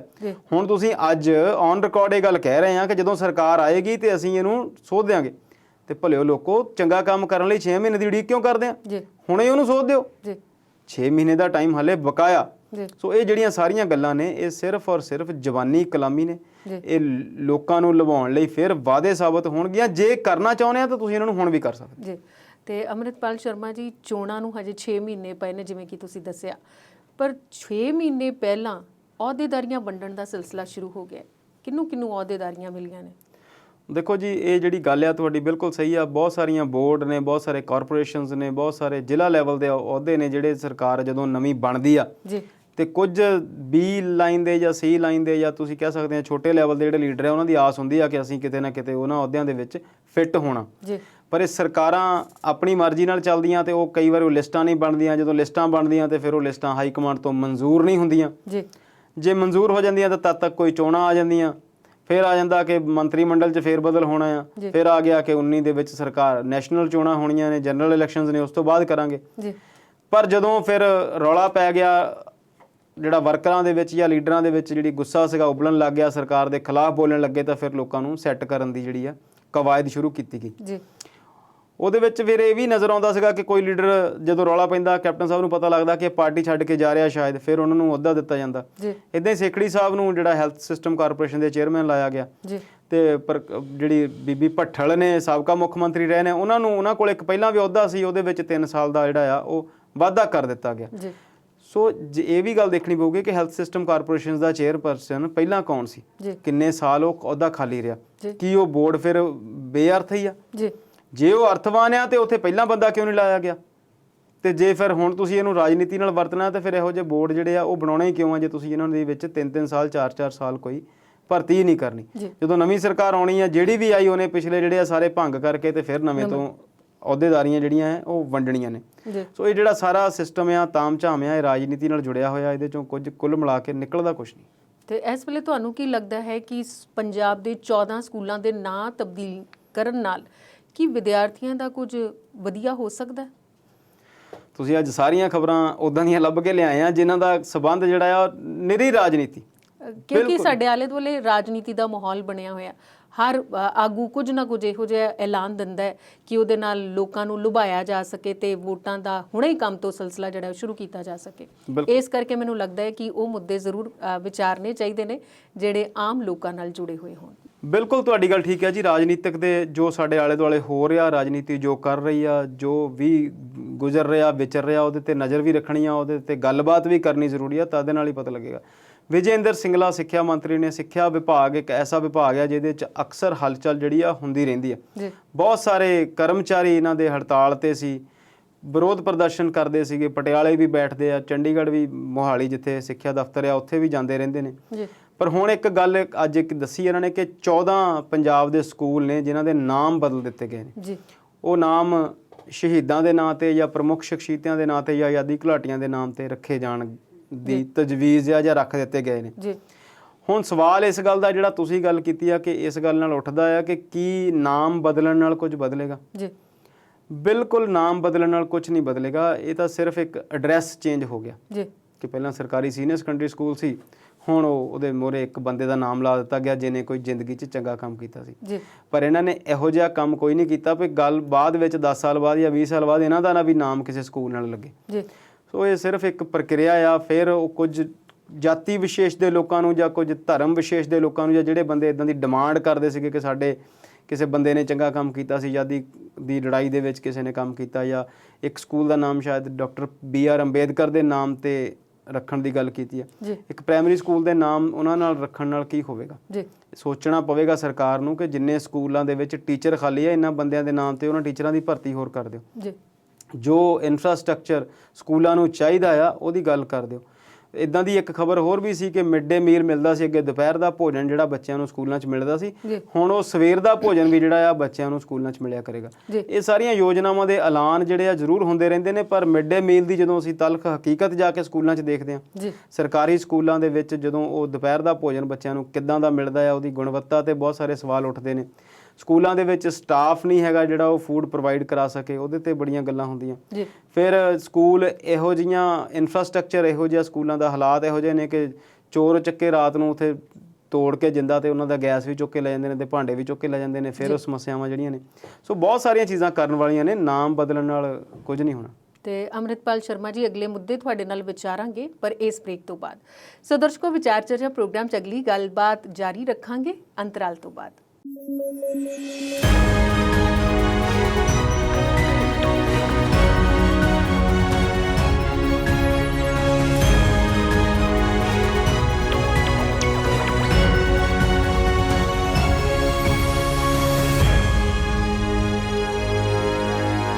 ਬ੍ਰੇਕ ਤੋਂ ਬਾਅਦ ਵਿਚਾਰ ਚਰਚਾ ਪ੍ਰੋਗਰਾਮ 'ਚ ਫਿਰ ਤੋਂ ਸਵਾਗਤ ਕਰਦੇ ਹਾਂ। ਤੇ ਅੰਮ੍ਰਿਤਪਾਲ ਸ਼ਰਮਾ ਜੀ, ਬ੍ਰੇਕ ਤੇ ਜਾਣ ਤੋਂ ਪਹਿਲਾਂ ਸਿੱਖਿਆ ਦੇ ਬਾਰੇ ਨਾਲ ਜੁੜੀ ਹੋਈ ਗੱਲਬਾਤ ਕਰ ਰਹੇ ਸੀ ਜੀ। ਤੇ ਸਿੱਖਿਆ ਦੇ ਨਾਲ ਹੀ ਜੁੜੀ ਹੋਈ ਗੱਲਬਾਤ ਹੈ ਕਿ IIT ਦੇ ਵਿਦਿਆਰਥੀ ਜਿਹੜੇ ਨੇ, IIT ਕਿੰਨੇ ਬਣ ਗਏ ਨੇ ਪਰ ਵਿਦਿਆਰਥੀ ਉਹਦੇ ਵਿੱਚੋਂ ਘਟ ਰਹੇ ਨੇ, ਤੇ ਇਹਦਾ ਸਾਰਾ ਮਾਜਰਾ ਕਿਉਂ ਇਹ ਘਟ ਰਹੇ ਨੇ, ਤੁਸੀਂ ਦੱਸ ਦਿਓ। ਦੇਖੋ, ਇਹ ਗੱਲ ਜਿਹੜੀ ਆ ਵਿਦਿਆਰਥੀਆਂ ਦੇ ਘਟਣ ਦੀ ਨਹੀਂ ਹੈਗੀ ਪਰਮਿੰਦਰ ਜੀ। ਅਸਲ ਦੇ ਵਿੱਚ ਗੱਲ ਇਹ ਆ ਕਿ ਸੰਸਦ ਦੇ ਵਿੱਚ, ਰਾਜ ਸਭਾ 'ਚ ਸਿੱਖਿਆ ਮੰਤਰੀ ਜਿਹੜੇ ਧਰਮਿੰਦਰ ਪ੍ਰਧਾਨ, ਪਹਿਲਾਂ ਪੈਟਰੋਲੀਅਮ ਮੰਤਰੀ ਸੀ, ਹੁਣ ਉਹਨਾਂ ਨੂੰ ਸਿੱਖਿਆ ਮੰਤਰੀ ਬਣਾਇਆ ਗਿਆ। ਤੇ ਉਹਨਾਂ ਨੇ ਕੱਲ ਇੱਕ ਸਵਾਲ ਦੇ ਜਵਾਬ ਵਿੱਚ ਦੱਸਿਆ, ਕੇਰਲਾ ਦੇ ਕਿਸੇ MP ਨੇ ਸਵਾਲ ਪੁੱਛਿਆ ਸੀ ਉਹਨਾਂ ਨੂੰ IITs ਦੇ ਵਿੱਚ ਸਟੂਡੈਂਟਸ ਦੇ ਡ੍ਰੌਪ ਆਊਟ ਬਾਰੇ। ਉਹ ਵਿਦਿਆਰਥੀਆਂ ਦੇ ਘਟਣ ਦੀ ਗੱਲ ਤਾਂ ਤਦ ਹੋਵੇ ਕਿ ਜੇ ਐਡਮਿਸ਼ਨ ਦੇ ਟਾਈਮ ਤੇ ਉੱਥੇ ਵਿਦਿਆਰਥੀ ਨਾ ਹੋਣ। IITs ਹਿੰਦੁਸਤਾਨ ਦੀਆਂ ਮੋਸਟ ਰਿਪਿਊਟਡ ਇੰਜੀਨੀਅਰਿੰਗ ਨਾਲ ਜੁੜੀਆਂ ਹੋਈਆਂ ਸੰਸਥਾਵਾਂ ਨੇ। ਇਸੇ IIT ਰੁੜਕੀ ਤੋਂ ਪੜ੍ਹੇ ਹੋਏ ਨੇ ਅਰਵਿੰਦ ਕੇਜਰੀਵਾਲ ਜੀ ਜਿਹੜੇ ਮਿਨਿਸਟਰ ਨੇ, ਤੇ ਹੋਰ ਵੀ ਬਹੁਤ ਸਾਰੇ ਲੋਕ ਜਿਹੜੇ IITs ਤੋਂ ਪੜ੍ਹ ਕੇ ਆਉਂਦੇ ਨੇ, ਇੰਡੀਅਨ ਇੰਸਟੀਚਿਊਟ ਆਫ ਟੈਕਨੋਲੋਜੀ ਇਹਨਾਂ ਨੂੰ ਅਸੀਂ ਕਹਿੰਦੇ ਹਾਂ। ਤੇ ਪ੍ਰਧਾਨ ਸਾਹਿਬ ਨੇ ਇੱਕ ਬਿਆਨ ਉਸ ਸਵਾਲ ਦੇ ਜਵਾਬ ਵਿੱਚ ਫਿਰ ਜਿਹੜੀ ਗੱਲ ਦੱਸੀ, ਉਹ ਵਾਕਿਆ ਹੀ ਹੈਰਾਨ ਕਰਨ ਵਾਲੀ ਆ।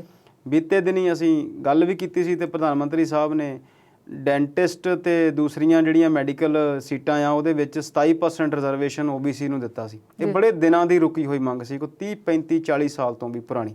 84 ਤੋਂ ਬਾਅਦ ਇਹ ਗੱਲ ਜਿਹੜੀ ਸੀ, OBC ਦਾ ਜਿਹੜਾ ਕੋਟਾ ਸੀ ਉਹ ਮੈਡੀਕਲ ਸੀਟਾਂ ਦੇ ਵਿੱਚ ਅਟਕਿਆ ਹੋਇਆ ਸੀ। ਉਹ ਇੱਕ ਚੰਗੀ ਗੱਲ ਸੀ ਕਿ ਜਿਹੜੇ ਪਿਛੜੇ ਹੋਏ ਲੋਕ ਨੇ, ਜਿਨ੍ਹਾਂ ਨੂੰ ਉੱਥੇ ਮੌਕਾ ਨਹੀਂ ਮਿਲਦਾ, ਉਹਨਾਂ ਨੂੰ ਰਿਜ਼ਰਵੇਸ਼ਨ ਦੇ ਨਾਲ ਜਿਹੜਾ ਹੈ ਮੌਕਾ ਦਿੱਤਾ ਜਾਂਦਾ। ਡਿਪਰਾਈਵਡ ਲੋਕ ਜਿਹੜੇ ਰਹਿ ਜਾਂਦੇ ਨੇ, ਵਾਂਝੇ ਹੋ ਜਾਂਦੇ ਨੇ, ਜਿਨ੍ਹਾਂ ਦਾ ਮੂਲ ਰੂਪ ਦੇ ਵਿੱਚ ਸਿੱਖਿਆ ਦੇ ਨਾਲ ਫਿਰ ਵਾਸਤਾ ਟੁੱਟ ਜਾਂਦਾ। ਹਾਲਾਂਕਿ ਮੈਂ ਰਿਜ਼ਰਵੇਸ਼ਨ ਨਾਲ ਸਹਿਮਤੀ ਰੱਖਦਾ ਜਾਂ ਨਹੀਂ ਰੱਖਦਾ ਉਹ ਵੱਖਰੀ ਗੱਲ ਆ, ਪਰ ਉਸ ਐਲਾਨ ਤੋਂ ਬਾਅਦ ਕੁਝ ਜਿਹੜੇ BJP ਦੇ ਆਪਣੇ IT ਸੈੱਲ ਦੇ ਲੋਕ ਨੇ, ਉਹਨਾਂ ਨੇ ਵੀ ਬੜਾ ਮਜ਼ਾਕ ਉਡਾਇਆ ਕਿ BJP ਆਪ ਰਿਜ਼ਰਵੇਸ਼ਨ ਦੇ ਖਿਲਾਫ ਸੀ ਤੇ ਆਪ ਹੀ ਹੁਣ ਰਿਜ਼ਰਵੇਸ਼ਨ ਜਿਹੜੀ ਆ ਉਹ ਕਰ ਰਹੀ ਆ। ਹਾਲਾਂਕਿ ਉਹਦੇ ਨਾਲ ਨਾਲ ਉਹਨਾਂ ਨੇ 10% ਰਿਜ਼ਰਵੇਸ਼ਨ ਜਿਹੜੀ ਆ ਉਹ ਗੈਰ ਦਲਿਤ ਜਾਂ ਜਿਹੜੇ ਦੂਸਰੇ ਜਨਰਲ ਕੈਟਾਗਰੀ ਦੇ ਲੋਕ ਆ ਉਹਨਾਂ ਨੂੰ ਵੀ ਦਿੱਤੀ ਸੀ, ਜਿਹੜੇ ਕਿ ਇਕਨੋਮਿਕਲੀ ਵੀਕਰ ਸੈਕਸ਼ਨ 'ਚੋਂ ਆਉਂਦੇ, ਜਿਨ੍ਹਾਂ ਨੂੰ EWS ਉਹਨਾਂ ਨੇ ਕਿਹਾ ਸੀ। ਹੁਣ ਜਿਹੜਾ IIT ਦੀ ਅਸੀਂ ਜਿਹੜਾ ਤੁਹਾਡਾ ਹੁਣ ਦਾ ਸਵਾਲ ਹੈ, ਉਹਦੇ 'ਚ ਪ੍ਰਧਾਨ ਜਿਹੜੇ ਧਰਮਿੰਦਰ ਪ੍ਰਧਾਨ ਨੇ, ਉਹਨਾਂ ਨੂੰ ਅਸੀਂ ਪ੍ਰਧਾਨ ਸਾਹਿਬ ਕਹਿਤਾ। ਧਰਮਿੰਦਰ ਪ੍ਰਧਾਨ ਨੇ ਉਸ ਸਵਾਲ ਦੇ ਜਵਾਬ 'ਚ ਦੱਸਿਆ ਕਿ 60% ਤੋਂ ਵੱਧ ਪਿਛਲੇ 3 ਸਾਲਾਂ 'ਚ 18 ਤੋਂ 21 ਹੁਣ ਤੱਕ 60% ਤੋਂ ਜ਼ਿਆਦਾ ਵਿਦਿਆਰਥੀਆਂ ਨੇ IITs ਦੇ ਵਿੱਚ ਐਡਮਿਸ਼ਨ ਲੈਣ ਤੋਂ ਬਾਅਦ ਆਪਣੀ ਜਿਹੜੀ ਪੜ੍ਹਾਈ ਆ ਉਹ ਛੱਡੀ ਆ। ਤੇ ਇਹਦੀ ਵਜ੍ਹਾ ਕੀ? ਇਹ ਸਾਰੇ ਦੇ ਸਾਰੇ ਵਿਦਿਆਰਥੀ ਜਿਹੜੀਆਂ ਤੁਹਾਡੀਆਂ ਰਿਜ਼ਰਵ ਕੈਟਾਗਰੀਜ਼ ਆ ਉਹਨਾਂ 'ਚ ਆਉਂਦੇ ਨੇ, ਚਾਹੇ ਉਹ SC ਨੇ, ਚਾਹੇ ST ਨੇ, ਚਾਹੇ ਉਹ OBC ਨੇ। 63% ਦੇ ਕਰੀਬ ਉਹਨਾਂ ਨੇ ਗਿਣਤੀ ਦੱਸੀ ਆ ਕਿ ਜਿਹੜੇ ਵਿਦਿਆਰਥੀ ਆ ਉਹ ਜਦੋਂ ਰਿਜ਼ਰਵ ਕੈਟਾਗਰੀ ਦੇ ਨਾਲ IIT ਦੇ ਵਿੱਚ ਚੁਣੇ ਜਾਂਦੇ ਨੇ, ਬਾਅਦ ਵਿੱਚ ਉਹ ਆਪਣੀ ਪੜ੍ਹਾਈ ਛੱਡਦੇ ਨੇ। ਉੱਥੇ ਇਹ ਤੋਂ ਵੀ 63% ਤਾਂ ਐਵਰੇਜ ਆ ਇਹਨਾਂ 7-8 IITs ਦੀ। IIT ਗੁਹਾਟੀ ਦੀ ਜਿਹੜੀ ਗਿਣਤੀ ਆ ਉਹ 88% ਆ। ਉੱਥੇ ਜੇ 25 ਤੋਂ ਜ਼ਿਆਦਾ ਵਿਦਿਆਰਥੀਆਂ ਨੇ ਜਿਹੜੀ ਆ ਉਹ ਛੱਡ ਦਿੱਤੀ। IIT ਮਦਰਾਸ ਦੇ ਵਿੱਚ ਸਭ ਤੋਂ ਘੱਟ ਆ, ਉੱਥੇ ਸਿਰਫ 10% ਲੋਕਾਂ ਨੇ ਜਿਹੜੀ ਆਪਣੀ ਉਹ ਜਿਹੜੀ ਆ ਛੱਡੀ ਆ। ਤੇ ਇਸੇ ਤਰ੍ਹਾਂ IIT ਖੜਗਪੁਰ ਦੀ ਜਿਹੜੀ ਗਿਣਤੀ ਆ ਉਹ ਵੀ 60% ਤੇ ਜ਼ਿਆਦਾ ਸੀ। ਇਹ 3 ਸਾਲਾਂ ਦੇ ਅਲੱਗ-ਅਲੱਗ ਅੰਕੜੇ ਨੇ 18 19 19 20 ਤੇ 20 21। ਸੋ ਇਹ ਗੱਲ ਜਿਹੜੀ ਆ ਹੁਣ ਗੌਰ ਕਰਨੀ ਬਣਦੀ ਆ ਕਿ ਇੰਨੀ ਵੱਡੀ ਗਿਣਤੀ ਦੇ ਵਿੱਚ ਵਿਦਿਆਰਥੀ ਇੰਨੀਆਂ ਰਿਪਿਊਟਡ ਸੰਸਥਾਵਾਂ ਨੂੰ ਕਿਉਂ ਛੱਡ ਰਹੇ ਨੇ। ਤੇ ਦੂਸਰੀ ਗੱਲ ਇਹ ਵੀ ਆ ਕਿ ਉੱਥੇ ਪਹੁੰਚਣ ਲਈ ਹਜ਼ਾਰਾਂ ਨਹੀਂ ਲੱਖਾਂ ਸਟੂਡੈਂਟ ਜਿਹੜੇ ਆ ਉਹ ਐਂਟਰੈਂਸ ਦਿੰਦੇ ਨੇ ਤੇ ਉਹਨਾਂ ਦੇ ਵਿੱਚੋਂ ਉੱਥੇ ਸੀਟਾਂ 60 ਨੇ ਜਾਂ 70 ਨੇ ਜਾਂ 80 ਨੇ, ਜਿੰਨੀਆਂ ਵੀ ਨੇ ਇੱਕ ਸਟਰੀਮ ਦੇ ਵਿੱਚ, ਕੋਈ ਮਕੈਨੀਕਲ ਦੀ ਆ ਮੰਨ ਲਓ ਜਾਂ ਸਿਵਲ ਦੀ ਆ ਜਾਂ ਕੰਪਿਊਟਰ ਦੀ ਆ ਜਾਂ ਇਨਫੋਰਮੇਸ਼ਨ ਟੈਕਨੋਲੋਜੀ ਦੀ ਆ ਜਾਂ ਕੁਝ ਬਾਇਓਟੈਕਨੋਲੋਜੀ ਦੀ ਆ, ਅਲੱਗ-ਅਲੱਗ ਸੀਟਾਂ ਨੇ ਉੱਥੇ ਇੰਜੀਨੀਅਰਿੰਗ ਦੀਆਂ ਜਿੰਨੀਆਂ ਵੀ ਸਟਰੀਮਸ ਨੇ, ਉਹਦੇ 'ਚ ਸੀਟਾਂ ਦੀ ਗਿਣਤੀ ਬਹੁਤ ਘੱਟ ਆ, 60 ਜਾਂ 120 ਇੰਨੀਆਂ ਕੁ ਸੀਟਾਂ ਨੇ। ਤੇ ਜਦੋਂ ਤੁਸੀਂ ਸੀਟ ਉੱਥੇ ਲੈ ਲਈ ਤਾਂ ਤੁਸੀਂ ਉਸ ਤੋਂ ਬਾਅਦ ਜਦੋਂ ਸੀਟ ਛੱਡਦੇ ਇਟ ਮੀਨਸ ਤੁਸੀਂ ਆਪਣੀ ਸੀਟ ਵੀ ਗਵਾਈ ਤੇ ਤੁਹਾਡੀ ਜਗ੍ਹਾ ਜੇ ਕੋਈ ਹੋਰ ਪੜ੍ਹਦਾ ਉਹਦੀ ਸੀਟ ਵੀ ਗਵਾਈ। ਉਹਦਾ ਜਿਹੜਾ ਤੁਸੀਂ ਜਵਾਬ ਦੱਸਿਆ ਪੁੱਛਿਆ ਮੇਰੇ ਤੋਂ ਕਿ ਉਹ ਛੱਡ ਕਿਉਂ ਰਹੇ ਨੇ, ਉਹ ਸਵਾਲ ਫਿਰ ਉਸੇ MP ਨੇ ਪ੍ਰਧਾਨ ਜੀ ਨੂੰ ਕੀਤਾ ਕਿ ਉਹ ਛੱਡ ਕਿਉਂ ਰਹੇ ਨੇ। ਤੇ ਜਿਹੜਾ ਉਹਨਾਂ ਨੇ ਜਵਾਬ ਦਿੱਤਾ ਉਹਦੇ ਨਾਲ ਮੈਂ ਸਹਿਮਤ ਨਹੀਂ, ਤੁਸੀਂ ਸਹਿਮਤ ਹੋਵੋਗੇ ਤੇ ਤੁਸੀਂ ਦੱਸ ਦਿਓ, ਦਰਸ਼ਕ ਸਾਨੂੰ ਬਾਅਦ ਚ ਦੱਸਣਗੇ। ਉਹਨਾਂ ਨੇ ਕਿਹਾ ਕਿ ਇਹ ਵਿਦਿਆਰਥੀ ਇਸ ਕਰਕੇ ਪੜ੍ਹਾਈ ਛੱਡਦੇ ਨੇ ਕਿ ਉਹਨਾਂ ਨੂੰ ਇਸ ਤੋਂ ਚੰਗੀਆਂ ਆਪਸ਼ਨਸ ਮਿਲ ਜਾਂਦੀਆਂ ਨੇ। ਹੁਣ IIT ਤੋਂ ਚੰਗੀਆਂ ਆਪਸ਼ਨਸ ਉਹਨਾਂ ਵਿਦਿਆਰਥੀਆਂ ਨੂੰ ਜਿਹੜੇ ਰਿਜ਼ਰਵ ਕੈਟਾਗਰੀ ਤੋਂ ਆਉਂਦੇ ਨੇ ਕਿੱਥੇ ਮਿਲ ਜਾਂਦੀਆਂ ਨੇ, ਪ੍ਰਧਾਨ ਸਾਹਿਬ ਹੀ ਦੱਸ ਸਕਦੇ ਨੇ ਜਾਂ ਤੁਸੀਂ ਸਮਝ ਸਕਦੇ ਹੋ। ਸੋ ਇਹ ਜਿਹੜੀ ਆ ਗੱਲ ਵੱਖਰੀ ਆ ਕਿ ਜਿਹੜੀ ਉਹਨਾਂ ਨੇ ਗੱਲ ਕਹੀ ਆ, ਮੈਨੂੰ ਇਦਾਂ ਲੱਗਦਾ ਕਿ ਜਿਹੜੇ ਰਿਜ਼ਰਵ ਜਿਹੜੀਆਂ ਸੀਟਾਂ ਆਉਂਦੀਆਂ ਨੇ ਉਹ ਜਾਂ ਤੇ ਇਹਦੇ ਲਈ ਸਿੰਸੀਅਰ ਨਹੀਂ ਹੁੰਦੇ, ਸੀਰੀਅਸ ਨਹੀਂ ਹੁੰਦੇ, ਜਾਂ ਫਿਰ ਕਿਉਂਕਿ ਉਹਨਾਂ ਨੂੰ ਉਹ ਸੀਟ ਜਿਹੜੀ ਆ ਕੋਟੇ ਚੋਂ ਮਿਲੀ ਆ। ਹੋ ਸਕਦਾ ਮੇਰੀ ਇਸ ਗੱਲ ਨਾਲ ਬਹੁਤੇ ਲੋਕ ਤਾਰਫ ਨਾ ਰੱਖਦੇ ਹੋਣ, ਪਰ ਕਿਉਂਕਿ ਉਹਨਾਂ ਨੂੰ ਉਹ ਰਿਜ਼ਰਵ ਕੈਟਾਗਰੀ ਤੋਂ ਮਿਲਦੀ ਆ, ਫਿਰ ਉੱਥੇ ਜਾ ਕੇ ਉਹ ਜਿਹੜਾ ਕੰਪੀਟੀਸ਼ਨ ਆ ਜਾਂ ਉੱਥੇ ਜਿਹੜਾ ਮਾਹੌਲ ਆ ਉਹਦੇ 'ਚ ਐਡਜਸਟ ਨਹੀਂ ਕਰ ਪਾਉਂਦੇ। ਕੁਝ ਵਿਦਿਆਰਥੀਆਂ ਦਾ ਇਹ ਵੀ ਮੰਨਣਾ ਆ ਕਿ ਉੱਥੇ ਉਹਨਾਂ ਦੇ ਨਾਲ ਜਿਹੜੀ ਆ ਡਿਸਕ੍ਰਿਮੀਨੇਸ਼ਨ ਕੀਤੀ ਜਾਂਦੀ ਹੈ। ਪਰ ਇਦਾਂ ਦੀਆਂ ਵੀ ਜੇ ਕੁਝ IIT ਲੈਵਲ ਦੇ ਵਿੱਚ ਕੁਝ ਹੁੰਦਾ ਤਾਂ ਫਿਰ ਉਹਦਾ ਵੀ ਜਵਾਬ ਜਿਹੜਾ ਆ ਉਹ ਪ੍ਰਧਾਨ ਸਾਹਿਬ ਨੂੰ ਦੇਣਾ ਚਾਹੀਦਾ ਸੀ।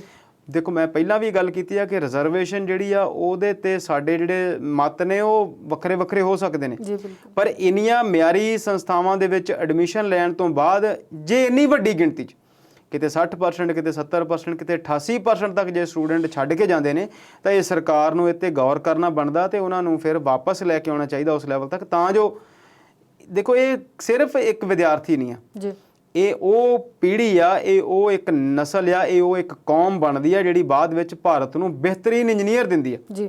ਚਾਹੇ ਉਹਨਾਂ ਨੇ ਸਰਕਾਰੀ ਸੈਕਟਰ 'ਚ ਕੰਮ ਕਰਨਾ ਹੈ, ਚਾਹੇ ਉਹਨਾਂ ਨੇ ਪ੍ਰਾਈਵੇਟ ਕਾਰਪੋਰੇਟ 'ਚ ਕੰਮ ਕਰਨਾ ਹੈ, ਚਾਹੇ ਉਹਨਾਂ ਨੇ ਬਾਹਰ ਜਾ ਕੇ ਕਿਤੇ ਜੌਬ ਕਰਨੀਆਂ ਨੇ।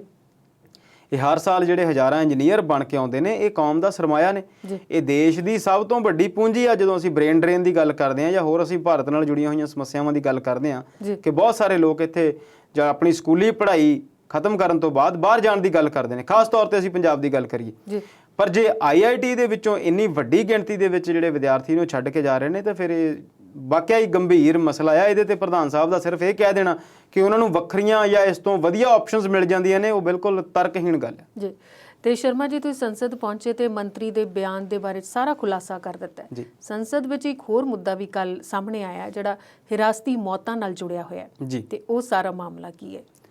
ਦੇਖੋ ਇਹ ਅਗੇਨ ਇੱਕ ਬੜਾ ਮਹੱਤਵਪੂਰਨ ਸਵਾਲ ਸੀ। ਉਹਦੇ ਵਿੱਚ ਨਿਤਿਆਨੰਦ ਰਾਏ ਜਿਹੜੇ ਮਿਨਿਸਟਰ ਨੇ ਉਹਨਾਂ ਨੇ ਜਵਾਬ ਦਿੱਤਾ। ਉਹਨਾਂ ਨੂੰ ਸਵਾਲ ਪੁੱਛਿਆ ਸੀ ਕਿਸੇ MP ਨੇ ਸੰਸਦ ਦੇ ਵਿੱਚ ਕਿ ਹਿਰਾਸਤ ਦੇ ਵਿੱਚ ਪੁਲਿਸ ਕਸਟਡੀ ਤੇ ਜੁਡੀਸ਼ੀਅਲ ਕਸਟਡੀ ਇਹ ਦੋ ਟਰਮਸ ਨੇ। ਇਹਦੇ ਬਾਰੇ ਦਰਸ਼ਕ ਸਮਝ ਸਕਦੇ ਆ ਜਾਂ ਤੁਸੀਂ ਜਾਣਦੇ ਆ ਕਿ ਇੱਕ ਤਾਂ ਜਦੋਂ ਪੁਲਿਸ ਬੰਦੇ ਨੂੰ ਫੜ ਕੇ ਲਿਆਉਂਦੀ ਹੈ ਤਾਂ ਉਹ ਪੁਲਿਸ ਕਸਟਡੀ ਹੁੰਦੀ ਹੈ। ਜਦੋਂ ਪੁਲਿਸ ਕਸਟਡੀ ਤੋਂ ਬਾਅਦ ਉਹਨੂੰ ਕੋਰਟ 'ਚ ਪੇਸ਼ ਕੀਤਾ ਜਾਂਦਾ ਫਿਰ ਉਹ ਬੰਦਾ ਜੁਡੀਸ਼ੀਅਲ ਕਸਟਡੀ 'ਚ ਪਹੁੰਚ ਜਾਂਦਾ, ਭਾਵੇਂ ਉਹਦਾ ਕੇਸ ਹਾਲੇ ਅੰਡਰ ਟ੍ਰਾਇਲ ਹੁੰਦਾ, ਸਜ਼ਾ ਨਹੀਂ ਹੋਈ ਹੁੰਦੀ, ਜਦ ਤੱਕ ਉਹਦੀ ਜ਼ਮਾਨਤ ਨਹੀਂ ਹੁੰਦੀ ਤਦ ਤੱਕ ਫਿਰ ਉਹ ਜੁਡੀਸ਼ੀਅਲ ਕਸਟਡੀ 'ਚ ਰਹਿੰਦਾ। ਤੇ ਮੈਨੂੰ ਵੀ ਬੜੀ ਹੈਰਾਨੀ ਹੋਈ ਇਹਨਾਂ ਤੱਥਾਂ ਨੂੰ ਜਾਣ ਕੇ ਕਿ ਪੁਲਿਸ ਕਸਟਡੀ ਦੇ ਵਿੱਚ 1 ਸਾਲ ਦੇ ਵਿੱਚ 18-19 ਦੀ ਜੇ ਗੱਲ ਕਰੀਏ ਤਾਂ 136 ਮੌਤਾਂ ਹੋਈਆਂ। ਯਾਨੀ ਕਿ ਪੁਲਿਸ ਇੱਕ ਅਪਰਾਧੀ ਨੂੰ ਫੜ ਕੇ ਲੈ ਕੇ ਆਈ, ਥਾਣੇ ਦੇ ਵਿੱਚ ਲੌਕਅਪ 'ਚ ਰੱਖਿਆ ਤੇ ਅਸੀਂ ਜਾਣਦੇ ਹਾਂ ਕਿ 24 ਘੰਟੇ ਤੋਂ ਵੱਧ ਪੁਲਿਸ ਰੱਖਦੀ ਨਹੀਂ, 24 ਘੰਟੇ ਦੇ ਅੰਦਰ ਉਹਨੂੰ ਕੋਰਟ 'ਚ ਪੇਸ਼ ਕਰਨਾ ਹੁੰਦਾ। ਸੋ 136 ਬੰਦੇ ਉਹਨਾਂ 24 ਘੰਟਿਆਂ ਦੇ ਅੰਦਰ ਥਾਣੇ ਦੇ ਵਿੱਚ ਮਰ ਗਏ। ਇੱਥੇ ਪੁਲਿਸ ਦੀ ਕਾਰਜਕਾਰੀ ਦੇ ਉੱਤੇ ਵੱਡੇ ਸਵਾਲ ਨੇ। ਇਹ ਸਿਰਫ 1 ਸਾਲ ਦੀ ਗੱਲ ਆ। ਅਗਲੇ ਸਾਲ ਇਹ ਗਿਣਤੀ 112 ਹੁੰਦੀ ਆ ਤੇ ਉਸ ਤੋਂ ਅਗਲੇ ਸਾਲ ਇਹ ਗਿਣਤੀ ਜਿਹੜੀ ਆ 100 ਰਹਿ ਜਾਂਦੀ ਆ। 1918 19 19 20 ਤੇ 20 21 ਇਸੇ ਦੌਰਾਨ ਜੁਡੀਸ਼ੀਅਲ ਕਸਟਡੀ ਦੇ ਵਿੱਚ ਜਿਹੜੀਆਂ ਮੌਤਾਂ ਹੁੰਦੀਆਂ ਉਹਨਾਂ ਦੀ ਗਿਣਤੀ ਜਿਹੜੀ ਆ ਉਹ ਹੋਰ ਵੀ ਜ਼ਿਆਦਾ ਹੈ। ਉੱਥੇ 2018 2019 ਦੇ ਦੌਰਾਨ ਜਿਹੜੀਆਂ ਮੌਤਾਂ ਆ ਉਹ 1797 ਲਗਭਗ 1800, ਅਗਲੀ ਵਾਰ 1564 ਤੇ ਫਿਰ 1800। ਜੇ ਦੋਨਾਂ ਅੰਕੜਿਆਂ ਨੂੰ ਜੋੜ ਲਿਆ ਜਾਵੇ ਤੇ ਲਗਭਗ 2000 ਮੌਤਾਂ ਜੁਡੀਸ਼ੀਅਲ ਕਸਟਡੀ ਤੇ ਪੁਲਿਸ ਕਸਟਡੀ ਦੇ ਵਿੱਚ ਸਾਲ ਦੇ ਵਿੱਚ ਹੁੰਦੀਆਂ ਨੇ। ਸੋ ਇੱਥੇ ਫਿਰ ਕਿਸੇ ਹੋਰ ਜਿਹੜੀ ਅਦਾਰੇ ਦਾ ਕੋਈ ਲੈਣ ਦੇਣ ਨਹੀਂ ਹੈਗਾ। ਇੱਥੇ ਸਿਰਫ ਔਰ ਸਿਰਫ ਉਸ ਸਟੇਟ ਦੀ ਜਿਹੜੀ ਆ ਉਹ ਪੁਲਿਸ ਜ਼ਿੰਮੇਵਾਰ ਹੁੰਦੀ ਆ ਜੀ। ਤੇ ਇੱਥੇ ਭਾਰਤ ਦੀ ਸਾਰੀਆਂ ਸਟੇਟਾਂ ਦੀ ਪੁਲਿਸ ਜਿਹੜੀ ਆ ਉਹਦੀ ਸਮੀਖਿਆ ਕਰਨੀ ਬਣਦੀ ਆ। ਪਰ ਨਿਤਿਆਨੰਦ ਨੇ ਜਿਹੜਾ ਇਸ ਸਵਾਲ ਦਾ ਜਵਾਬ ਤੇ ਦੇ ਦਿੱਤਾ, ਪਰ ਤੁਸੀਂ ਆਪ ਸੋਚੋ ਕਿ ਅਪਰਾਧੀ ਇਹਨੂੰ ਫੜ ਕੇ ਪੁਲਿਸ ਲੈ ਕੇ ਆਉਂਦੀ ਆ ਤੇ 24 ਘੰਟਿਆਂ ਦੇ ਵਿੱਚ ਹੀ 100-150 ਬੰਦਾ ਜਿਹੜਾ ਆ ਉਹ ਪੁਲਿਸ ਥਾਣੇ ਦੇ ਵਿੱਚ ਹੀ ਮਰ ਜਾਂਦਾ। ਤੇ ਜਦੋਂ ਉਸ ਤੋਂ ਬਾਅਦ ਜਦੋਂ ਕੋਰਟ 'ਚ ਪੇਸ਼ ਹੁੰਦੇ ਆ ਤੇ ਫਿਰ ਉਹ ਜਿਹੜੀ ਗਿਣਤੀ ਆ ਉਹ 2000 ਤੱਕ ਪਹੁੰਚ ਜਾਂਦੀ ਹੈ, ਕਿਉਂਕਿ ਜੁਡੀਸ਼ੀਅਲ ਕਸਟਡੀ ਕਈ ਵਾਰ ਲੰਬੀ ਹੋ ਜਾਂਦੀ ਹੈ, ਹਫਤਾ ਵੀ ਹੁੰਦੀ ਹੈ, 2 ਹਫਤੇ, ਮਹੀਨਾ, 2 ਮਹੀਨੇ, 6 ਮਹੀਨੇ, 3 ਮਹੀਨੇ ਤੱਕ ਰਹਿੰਦੀ ਆ। 90 ਦਿਨ ਤੋਂ ਬਾਅਦ ਜਿਹੜੀ ਇਹ ਬੇਲ ਹੋਣੀ ਆ ਉਹ ਬੇਲ ਹੋ ਜਾਂਦੀ ਆ, ਕਈ ਵਾਰ ਉਸ ਤੋਂ ਵੱਧ ਵੀ ਜਾਂਦੀ ਆ। ਜਦੋਂ ਇਹਦੇ ਵਿੱਚ ਤੁਸੀਂ ਇਹਨੂੰ ਸਟੇਟ ਵਾਈਜ਼ ਉਹਨਾਂ ਨੇ ਦੱਸਿਆ ਤੇ ਫਿਰ ਜਿਹੜੇ ਅੰਕੜੇ ਨੇ ਉਹ ਹੋਰ ਤਰੀਕੇ ਨਾਲ ਸਾਹਮਣੇ ਆਏ। ਅਸੀਂ ਅਕਸਰ ਕਹਿੰਦੇ ਆ ਕਿ ਮੁਜ਼ੱਫਰਨਗਰ ਆ ਜਾਂ ਫਿਰ ਦਿੱਲੀ ਨਾਲ ਜੁੜਿਆ ਹੋਇਆ ਜਿਹੜਾ ਯੂਪੀ ਦਾ ਇਲਾਕਾ ਆ ਉਹ ਕ੍ਰਾਈਮ ਕੈਪੀਟਲ ਆਫ ਇੰਡੀਆ ਦੇ ਨਾਮ ਨਾਲ ਜਾਣੇ ਜਾਂਦੇ ਆ। ਇੱਥੇ ਅਪਰਾਧ ਜਿਹੜੇ ਆ ਉਹ ਸਭ ਤੋਂ ਵੱਧ ਹੁੰਦੇ ਨੇ ਤੇ ਇਸ ਗੱਲ ਨੂੰ ਫਿਰ ਇਹ ਅੰਕੜੇ ਬਿਲਕੁਲ ਸਹੀ ਸਿੱਧ ਕਰਦੇ ਨੇ ਕਿ ਇਹ ਜਿਹੜੀਆਂ ਮੌਤਾਂ ਨੇ ਉਹ 400 ਤੋਂ ਵੱਧ ਮੌਤਾਂ ਇਹਨਾਂ 2000 ਦੇ ਵਿੱਚੋਂ, ਪੂਰੇ ਭਾਰਤ 'ਚ 2000 ਮੌਤ ਹੁੰਦੀ ਹੈ ਤੇ 400 ਤੋਂ ਵੱਧ ਮੌਤਾਂ ਹਰ ਸਾਲ ਯੂਪੀ ਦੇ ਵਿੱਚ ਹੀ ਹੁੰਦੀਆਂ ਨੇ। ਤੇ ਪ੍ਰਧਾਨ ਮੰਤਰੀ ਅਕਸਰ ਪਿੱਠ ਥਪਥਪਾਉਂਦੇ ਨੇ ਯੋਗੀ ਆਦਿੱਤਿਆਨਾਥ ਦੀ ਕਿ ਉਹਨਾਂ ਨੇ ਯੂਪੀ ਦੇ ਵਿੱਚ ਕ੍ਰਾਈਮ ਨੂੰ ਬਹੁਤ ਚੰਗੀ ਤਰ੍ਹਾਂ ਕੰਟਰੋਲ ਕਰ ਲਿਆ, ਕਿਉਂਕਿ ਯੂਪੀ ਦੇ ਵਿੱਚ ਅਸੀਂ ਅਕਸਰ ਦੇਖਦੇ ਹਾਂ ਯੂਪੀ, ਬਿਹਾਰ ਤੇ ਬੰਗਾਲ, ਇਹ 3 ਹੀ ਸਟੇਟਾਂ ਨੇ ਜਿੱਥੇ ਕ੍ਰਾਈਮ ਦੇ ਨਾਮ ਦੇ ਨਾਲ ਜਿਹੜਾ ਆ ਬਹੁਤ ਖੇਲ ਜਿਹੜਾ ਹੁੰਦਾ ਰਹਿੰਦਾ। ਤੇ ਇਹੋ ਤਿੰਨੋਂ ਸਟੇਟਾਂ ਜਿਹੜੀਆਂ ਆ ਇਸ ਸਵਾਲ ਦੇ ਜਵਾਬ ਵਿੱਚ ਮੰਤਰੀ ਸਾਹਿਬ ਨੇ ਦੱਸੀਆਂ। ਹਾਲਾਂਕਿ ਯੂਪੀ ਦਾ ਜਿਹੜਾ ਅੰਕੜਾ ਆ 400 ਤੋਂ ਜ਼ਿਆਦਾ ਆ, ਬਿਹਾਰ ਬੰਗਾਲ ਦਾ 100-125 ਦੇ ਕਰੀਬ ਆ ਹਰ ਸਾਲ ਦਾ। ਸੋ ਇਹ ਸਾਰੇ ਦੇਸ਼ ਦੀ ਜਿਹੜੀ ਪੁਲਿਸ ਪ੍ਰਣਾਲੀ ਆ ਉਹਦੇ ਤੇ ਸਵਾਲ ਖੜੇ ਕਰਦੀ ਆ। ਗੱਲ ਇਹ ਨਹੀਂ ਆ ਕਿ ਅਪਰਾਧੀ ਸੀਗੇ ਉਹ, ਬਿਲਕੁਲ ਉਹ ਅਪਰਾਧੀ ਆ, ਉਹਨਾਂ ਨੂੰ ਫੜ ਕੇ ਪੁਲਿਸ ਲਿਆਉਂਦੀ ਆ, ਪਰ ਅਪਰਾਧ ਤੈਅ ਹੋਣੇ ਆ ਕੋਰਟ ਦੇ ਵਿੱਚ, ਜੁਡੀਸ਼ੀਅਲ ਸਿਸਟਮ ਦੇ ਵਿੱਚ ਇਨਕੁਆਇਰੀ ਹੋਣ ਤੋਂ ਬਾਅਦ, ਕੇਸ ਚੱਲਣ ਤੋਂ ਬਾਅਦ ਜਦ ਤੱਕ ਉਹਨੂੰ ਸਜ਼ਾ ਨਹੀਂ ਹੋ ਜਾਂਦੀ ਤਦ ਤੱਕ ਤੁਸੀਂ ਕਿਸੇ ਨੂੰ ਅਪਰਾਧੀ ਨਹੀਂ ਕਹਿ ਸਕਦੇ। ਪਰ ਇੰਨੀ ਵੱਡੀ ਗਿਣਤੀ ਦੇ ਵਿੱਚ ਮੌਤਾਂ ਹੋਣੀਆਂ ਤੇ ਫਿਰ ਸਰਕਾਰ ਦਾ ਇਹ ਕਹਿਣਾ ਕਿ ਯੂਪੀ ਸਰਕਾਰ ਬਹੁਤ ਵਧੀਆ ਕੰਮ ਕਰ ਰਹੀ ਹੈ। ਦੇਖੋ ਜੇ 2000 ਚੋਂ 400 ਆ ਤੇ ਉਹ 20% ਹੋ ਗਿਆ, 20% ਮੌਤਾਂ ਇਕੱਲੇ ਯੂਪੀ ਦੇ ਵਿੱਚ ਹੀ ਹੁੰਦੀਆਂ ਨੇ ਤੇ ਫਿਰ ਤੁਸੀਂ ਇਹਨੂੰ ਕ੍ਰਾਈਮ ਤੋਂ ਕਿੱਦਾਂ ਕਹਿ ਸਕਦੇ ਆ ਕਿ ਜਿਹੜਾ ਕ੍ਰਾਈਮ ਆ ਉਹ ਬਹੁਤ ਵੱਧ ਗਿਆ। ਇਹ ਉਹ ਗੱਲਾਂ ਨੇ ਜਿਹੜੀਆਂ ਸੰਸਦ 'ਚ ਸਾਹਮਣੇ ਆਉਂਦੀਆਂ ਨੇ, ਜਿਨ੍ਹਾਂ ਤੇ ਚਰਚਾ ਹੋਣੀ ਚਾਹੀਦੀ ਆ, ਜਦ ਕਿ ਸੰਸਦ ਦੇ ਵਿੱਚ ਜਿਹੜਾ ਆ ਉਹ ਸਿਰਫ ਰੌਲਾ ਰੱਪਾ ਹੋ ਕੇ ਰਹਿ ਜਾਂਦਾ। ਰੌਲੇ ਰੱਪੇ ਦੀ ਗੱਲ ਕੀਤੀ ਹੈ ਤੇ ਸੰਸਦ ਦੇ ਰੌਲੇ ਰੱਪੇ ਦੀ ਗੱਲ ਆਪਾਂ ਜਾਰੀ ਰੱਖਾਂਗੇ, ਪਰ ਇਸ ਬ੍ਰੇਕ ਤੋਂ ਬਾਅਦ। ਸੋ ਦਰਸ਼ਕੋ, ਵਿਚਾਰ ਚਰਚਾ ਪ੍ਰੋਗਰਾਮ 'ਚ ਅਗਲੇ ਮੁੱਦੇ ਤੇ ਆਪਣੇ ਮਾਹਿਰ ਮਹਿਮਾਨ ਦੇ ਵਿਚਾਰ ਜਾਣਾਂਗੇ। ਤੁਸੀਂ ਦੇਖਦੇ ਰਹੋ ਪੰਜਾਬੀ ਨੈਸ਼ਨਲ ਟੀਵੀ।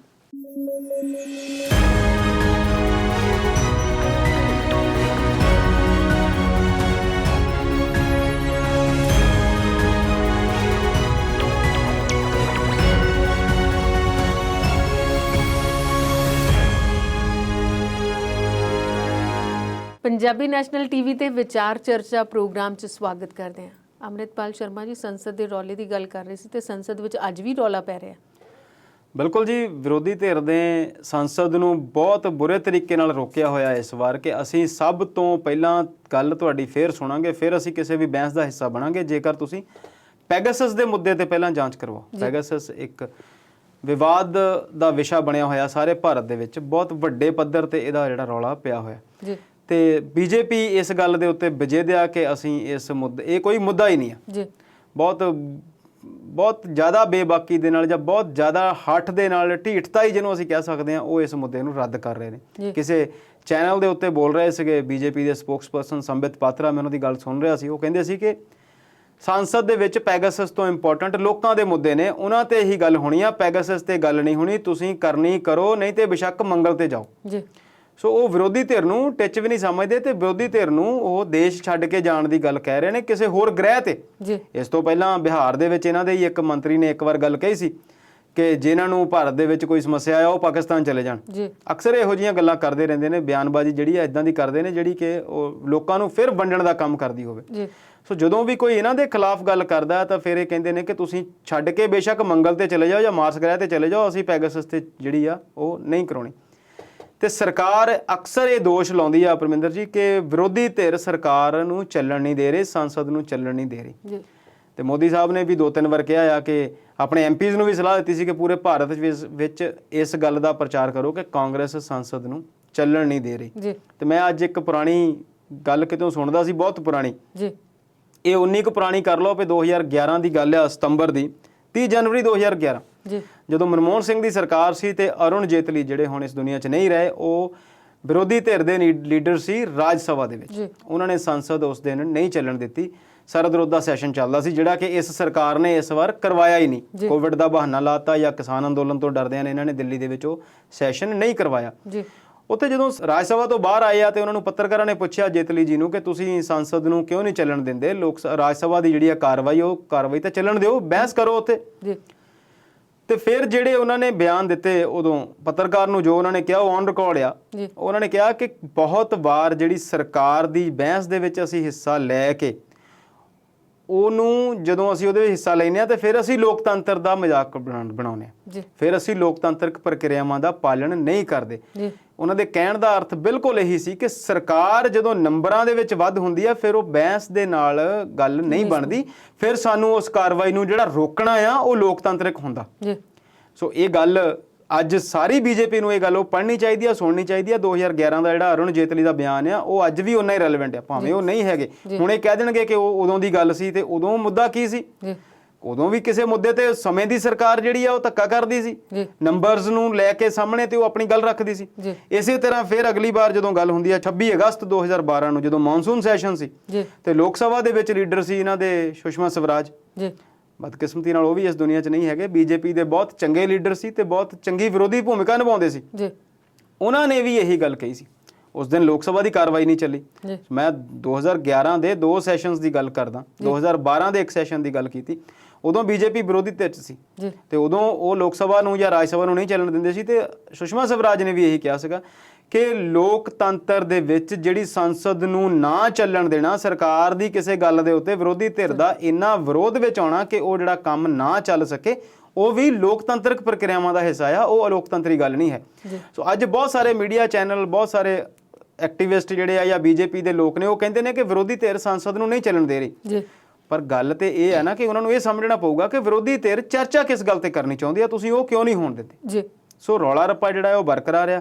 ਉਸ ਰੌਲੇ ਰੱਪੇ ਦੇ ਦੌਰਾਨ ਜਿਹੜੇ ਆ ਬਿੱਲ ਸਰਕਾਰ ਪੇਸ਼ ਕਰੀ ਜਾ ਰਹੀ ਆ, ਪਰ ਵਿਰੋਧੀ ਧਿਰ ਇਸ ਵੇਲੇ ਬਹੁਤ ਵਧੀਆ ਭੂਮਿਕਾ ਨਿਭਾ ਰਿਹਾ। ਸਰਕਾਰ ਨੂੰ ਇਹ ਗੱਲ ਦੱਸਣ ਦੇ ਵਿੱਚ ਕਾਮਯਾਬ ਆ ਕਿ ਤੁਸੀਂ ਜੋ ਕਰ ਰਹੇ ਆ ਉਹ ਠੀਕ ਨਹੀਂ ਹੈ। ਸਰਕਾਰ ਉਹਨੂੰ ਮੰਨ ਰਹੀ ਆ, ਨਹੀਂ ਮੰਨ ਰਹੀ ਹੈ, ਇੱਕ ਵੱਖਰਾ ਵਿਸ਼ਾ ਆ। ਪਰ ਇਸ ਗੱਲ ਦਾ ਪ੍ਰਭਾਵ ਜਿਹੜਾ ਆ ਉਹ ਆਉਣ ਵਾਲੇ ਸਮੇਂ ਦੇ ਵਿੱਚ ਜ਼ਰੂਰ ਦਿਖੇਗਾ। ਲੋਕ ਇਸ ਗੱਲ ਲਈ ਸਜਗ ਜ਼ਰੂਰ ਹੋਣਗੇ ਕਿ ਸਰਕਾਰਾਂ ਫਿਰ ਕਿਵੇਂ ਕਰਦੀਆਂ। ਜੀ ਅੰਮ੍ਰਿਤਪਾਲ ਸ਼ਰਮਾ ਜੀ, ਤੁਸੀਂ ਗੱਲ ਕੀਤੀ ਰੌਲੇ ਰੱਪੇ 'ਚ ਸਰਕਾਰ ਬਿੱਲ ਪਾਸ ਕਰ ਰਹੀ ਹੈ ਤੇ ਇਹ ਕਿਸਾਨਾਂ ਨਾਲ ਜੁੜਿਆ ਹੋਇਆ ਮੁੱਦਾ ਸੀ ਪਰਾਲੀ ਸਾੜਨ ਦਾ। ਉਹਦੇ ਨਾਲ ਹਵਾ 'ਚ ਪ੍ਰਦੂਸ਼ਣ ਫੈਲਦਾ, ਇਸ ਕਰਕੇ ਉਹਦੇ ਖਿਲਾਫ ਇੱਕ ਬਿੱਲ ਸੀ ਤੇ ਉਹ ਬਿੱਲ ਹੁਣ ਸਰਕਾਰ ਨੇ ਪਾਸ ਕਰ ਦਿੱਤਾ ਹੈ। ਤੇ ਵਿਰੋਧ ਦੇ ਬਾਵਜੂਦ ਕਿਵੇਂ ਪਾਸ ਕਰ ਦਿੱਤਾ? ਦੇਖੋ, ਉਹਦੇ ਵਿੱਚ ਉਹ ਜਿਹੜਾ 에ਅਰ ਪ੍ਰਦੂਸ਼ਣ ਨੂੰ ਲੈ ਕੇ ਦਿੱਲੀ ਦੇ ਵਿੱਚ NGT ਨੇ ਵੀ ਕੁਝ ਰੌਲਾ ਰੱਖਿਆ ਸੀ। ਉਹਦੇ ਲਈ ਇੱਕ ਬਿੱਲ ਬਣਾਇਆ ਸੀਗਾ ਕਿ ਜੇ ਤੁਸੀਂ ਪਰਾਲੀ ਸਾੜੋਗੇ ਜਾਂ ਖੇਤ ਕਮਰਸ਼ੀਅਲ ਲਈ ਵੀ ਤੇ ਖੇਤਾਂ ਲਈ ਵੀ ਜੇ ਤੁਸੀਂ ਕੁਝ ਇਹੋ ਜਿਹਾ ਕਰੋਗੇ ਜਿਹਦੇ ਨਾਲ ਹਵਾ ਪ੍ਰਦੂਸ਼ਣ 'ਚ ਵਾਧਾ ਹੋਵੇ ਤੇ ਉਹਦੇ 'ਚ 2 ਸਾਲ ਤੱਕ ਸਜ਼ਾ ਤੇ 1 ਕਰੋੜ ਤੱਕ ਦੇ ਜੁਰਮਾਨੇ ਦਾ ਜਿਹੜਾ ਆ ਉਹ ਰੱਖਿਆ ਸੀ। ਉਹਨਾਂ ਨੇ ਉਹਦੀ 'ਚ ਪ੍ਰਬੰਧ ਕੀਤਾ ਸੀ। ਬਿੱਲ ਉਹ ਕੱਲ ਪਾਸ ਹੋ ਗਿਆ, ਪਰ ਉਹਦੇ 'ਚ ਕਿਉਂਕਿ ਇਹ ਜਿਹੜਾ ਬਿੱਲ ਆ ਇਹਦਾ ਵਿਰੋਧ ਕਿਸਾਨਾਂ ਨੇ ਕੀਤਾ ਸੀ ਤੇ ਕਿਸਾਨ ਅੰਦੋਲਨ ਦੀਆਂ ਜਿਹੜੀਆਂ ਮੀਟਿੰਗਾਂ ਹੋਈਆਂ ਸਰਕਾਰ ਨਾਲ, ਉਹਦੇ ਵਿੱਚ ਵੀ ਉਹ ਬਿੱਲ ਰੱਖਿਆ ਗਿਆ ਸੀ। ਹੁਣ ਉਹ ਬਿੱਲ ਲੋਕ ਸਭਾ 'ਚ ਪਾਸ ਹੋ ਗਿਆ, ਪਰ ਉਹਦੇ 'ਚੋਂ ਕਿਸਾਨਾਂ ਨੂੰ ਉਹ ਤੋਂ ਉਹਨਾਂ ਨੇ ਐਗਜ਼ੈਂਪਟ ਕਰ ਦਿੱਤਾ ਤੇ ਇਹ ਗੱਲ ਕੀਤੀ ਗਈ ਆ ਕਿ ਉਹ ਜਿਹੜਾ ਜੁਰਮਾਨਾ ਤੇ ਸਜ਼ਾ ਜਿਹੜੀ ਆ ਉਹ ਕਿਸਾਨਾਂ ਨਾਲ ਜੁੜਿਆ ਨਹੀਂ ਹੋਵੇਗਾ। ਹਾਲਾਂਕਿ ਇਹਦੇ ਨਾਲ ਇਹ ਨਹੀਂ ਹੈਗਾ ਕਿ ਕਿਸਾਨਾਂ ਨੂੰ ਉਹ ਜਿਹੜਾ ਕਰਨ ਤੋਂ ਰਾਹਤ ਮਿਲ ਜਾਏਗੀ, ਉਹਦੇ ਤੇ ਚੈੱਕ ਜ਼ਰੂਰ ਰਹੇਗੀ, ਪਰ ਹਾਂ ਇੰਨਾ ਵੱਡਾ ਜੁਰਮਾਨਾ ਜਾਂ ਜਿਹੜੀ ਸਜ਼ਾ ਆ ਉਹਦੇ ਲਈ ਕਿਸਾਨਾਂ ਤੋਂ ਜਿਹੜੀ ਆ ਉਹਨਾਂ ਨੂੰ ਰਾਹਤ ਜ਼ਰੂਰ ਦੇ ਦਿੱਤੀ। ਪਰਮਿੰਦਰ ਜੀ, ਇਹ ਤਾਂ ਸੀਗਾ ਲੋਕ ਸਭਾ 'ਚ ਬਿੱਲ ਪਾਸ ਹੋਣ ਦੀ ਗੱਲ। ਹਵਾ ਪ੍ਰਦੂਸ਼ਣ ਨਾਲ ਜੁੜੀ ਹੋਈ ਗੱਲ ਇੱਕ ਦਿੱਲੀ ਸਰਕਾਰ ਨੇ ਵੀ ਕੀਤੀ ਹੈ। ਉਹਨਾਂ ਨੇ ਵਾਸ਼ਿੰਗਟਨ ਯੂਨੀਵਰਸਿਟੀ ਨੂੰ ਇੱਕ ਰਿਸਰਚ ਲਈ ਸ਼ਾਮਲ ਕੀਤਾ ਸੀ ਦਿੱਲੀ ਦੇ ਵਿੱਚ, ਜਿਹਦੇ 'ਚ ਉਹਨਾਂ ਨੇ ਕਾਰਨ ਲੱਭਣੇ ਸੀਗੇ ਦਿੱਲੀ ਦੇ ਵਿੱਚ ਰੀਅਲ ਟਾਈਮ ਪ੍ਰਦੂਸ਼ਣ ਦੇ। ਕਿਉਂਕਿ NGT ਵੀ ਦਿੱਲੀ ਨੂੰ ਲੈ ਕੇ ਨੈਸ਼ਨਲ ਕੈਪੀਟਲ ਰੀਜਨ ਕਰਕੇ ਤੇ ਦਿੱਲੀ ਸਰਕਾਰ ਵੀ ਇਸ ਗੱਲ ਤੇ ਬਹੁਤ ਰਹਿੰਦੀ ਆ ਤੇ ਅਸੀਂ ਦੇਖਦੇ ਵੀ ਹਾਂ ਕਿ ਜਦੋਂ ਝੋਨੇ ਦੀ ਕਟਾਈ ਹੁੰਦੀ ਆ ਅਕਤੂਬਰ ਨਵੰਬਰ ਦੇ ਵਿੱਚ, ਉਦੋਂ ਜਦੋਂ ਪਰਾਲੀ ਸਾੜੀ ਜਾਂਦੀ ਆ ਤੇ ਜਿਹੜੀ ਪ੍ਰਦੂਸ਼ਣ ਆ ਉਹ ਸਾਰੇ ਹੀ ਆਲੇ ਦੁਆਲੇ ਬਹੁਤ ਵੱਧ ਜਾਂਦਾ। ਹਾਲਾਂਕਿ ਅਸੀਂ ਉਹਦੇ ਤੇ ਜਦੋਂ ਪ੍ਰਦੂਸ਼ਣ ਮਾਰਨ ਨਾਲ ਗੱਲ ਕਰਦੇ ਹਾਂ ਤਾਂ ਉਹਦੇ ਬਾਰੇ ਵੱਖਰੇ ਬਿਆਨ ਨੇ। ਪਰ ਉਹ ਦਿੱਲੀ ਸਰਕਾਰ ਨੇ, ਮੈਂ ਗੱਲ ਕਰਦਾ ਸੀ, ਵਾਸ਼ਿੰਗਟਨ ਯੂਨੀਵਰਸਿਟੀ ਨੂੰ 1 ਕਰੋੜ ਤੋਂ ਵੱਧ ਰੁਪਈਆ ਦੇ ਕੇ ਇੱਕ ਜਾਂਚ ਕਰਵਾਉਣੀ ਸੀ, ਇੱਕ ਰਿਸਰਚ ਕਰਵਾ ਰਹੇ ਸੀ ਕਿ ਪ੍ਰਦੂਸ਼ਣ ਦੇ ਕਾਰਨਾਂ ਦੀ। ਹੁਣ ਉਹ ਜਾਂਚ ਕਿਉਂ ਉਹਨਾਂ ਨੇ ਰੋਕੀ ਆ, ਕਿਉਂ ਨਹੀਂ, ਉਹਦੇ ਕਾਰਨ ਤੇ ਬਹੁਤੇ ਸਾਹਮਣੇ ਨਹੀਂ ਆਏ, ਕਿਉਂਕਿ ਸਰਕਾਰ ਨੇ ਉਹਦੇ ਬਾਰੇ ਕੁਝ ਦੱਸਿਆ ਨਹੀਂ ਕਿ ਅਸੀਂ ਉਹ ਜਾਂਚ ਜਿਹੜੀ ਉਹ ਵਾਪਸ ਕਿਉਂ ਲੈ ਲਈ ਯੂਨੀਵਰਸਿਟੀ ਤੋਂ। ਪਰ ਉਹਨਾਂ ਨੇ ਹੁਣ ਉਹ ਜਿਹੜੀ ਜਾਂਚ ਆ ਉਹ ਰੋਕ ਜ਼ਰੂਰ ਲਈ ਆ। ਹਾਲਾਂਕਿ ਉਹਦੇ 'ਚ 2 ਇੰਸਟਾਲਮੈਂਟ ਦੇ ਵਿੱਚ ਉਹ 1 ਕਰੋੜ 12 ਲੱਖ ਦਾ ਟੋਟਲ ਠੇਕਾ ਸੀ, ਕੰਟਰੈਕਟ ਸੀ, ਅਮਾਊਂਟ ਜਿਹੜੀ ਸੀ ਉਹ 'ਚ ਰੱਖੀ ਗਈ ਸੀ। ਉਸ ਸੌਦੇ 'ਚ 88 ਲੱਖ ਤੋਂ ਵੱਧ ਦਿੱਲੀ ਸਰਕਾਰ ਉਸ ਜਾਂਚ ਲਈ ਦੇ ਚੁੱਕੀ ਸੀ।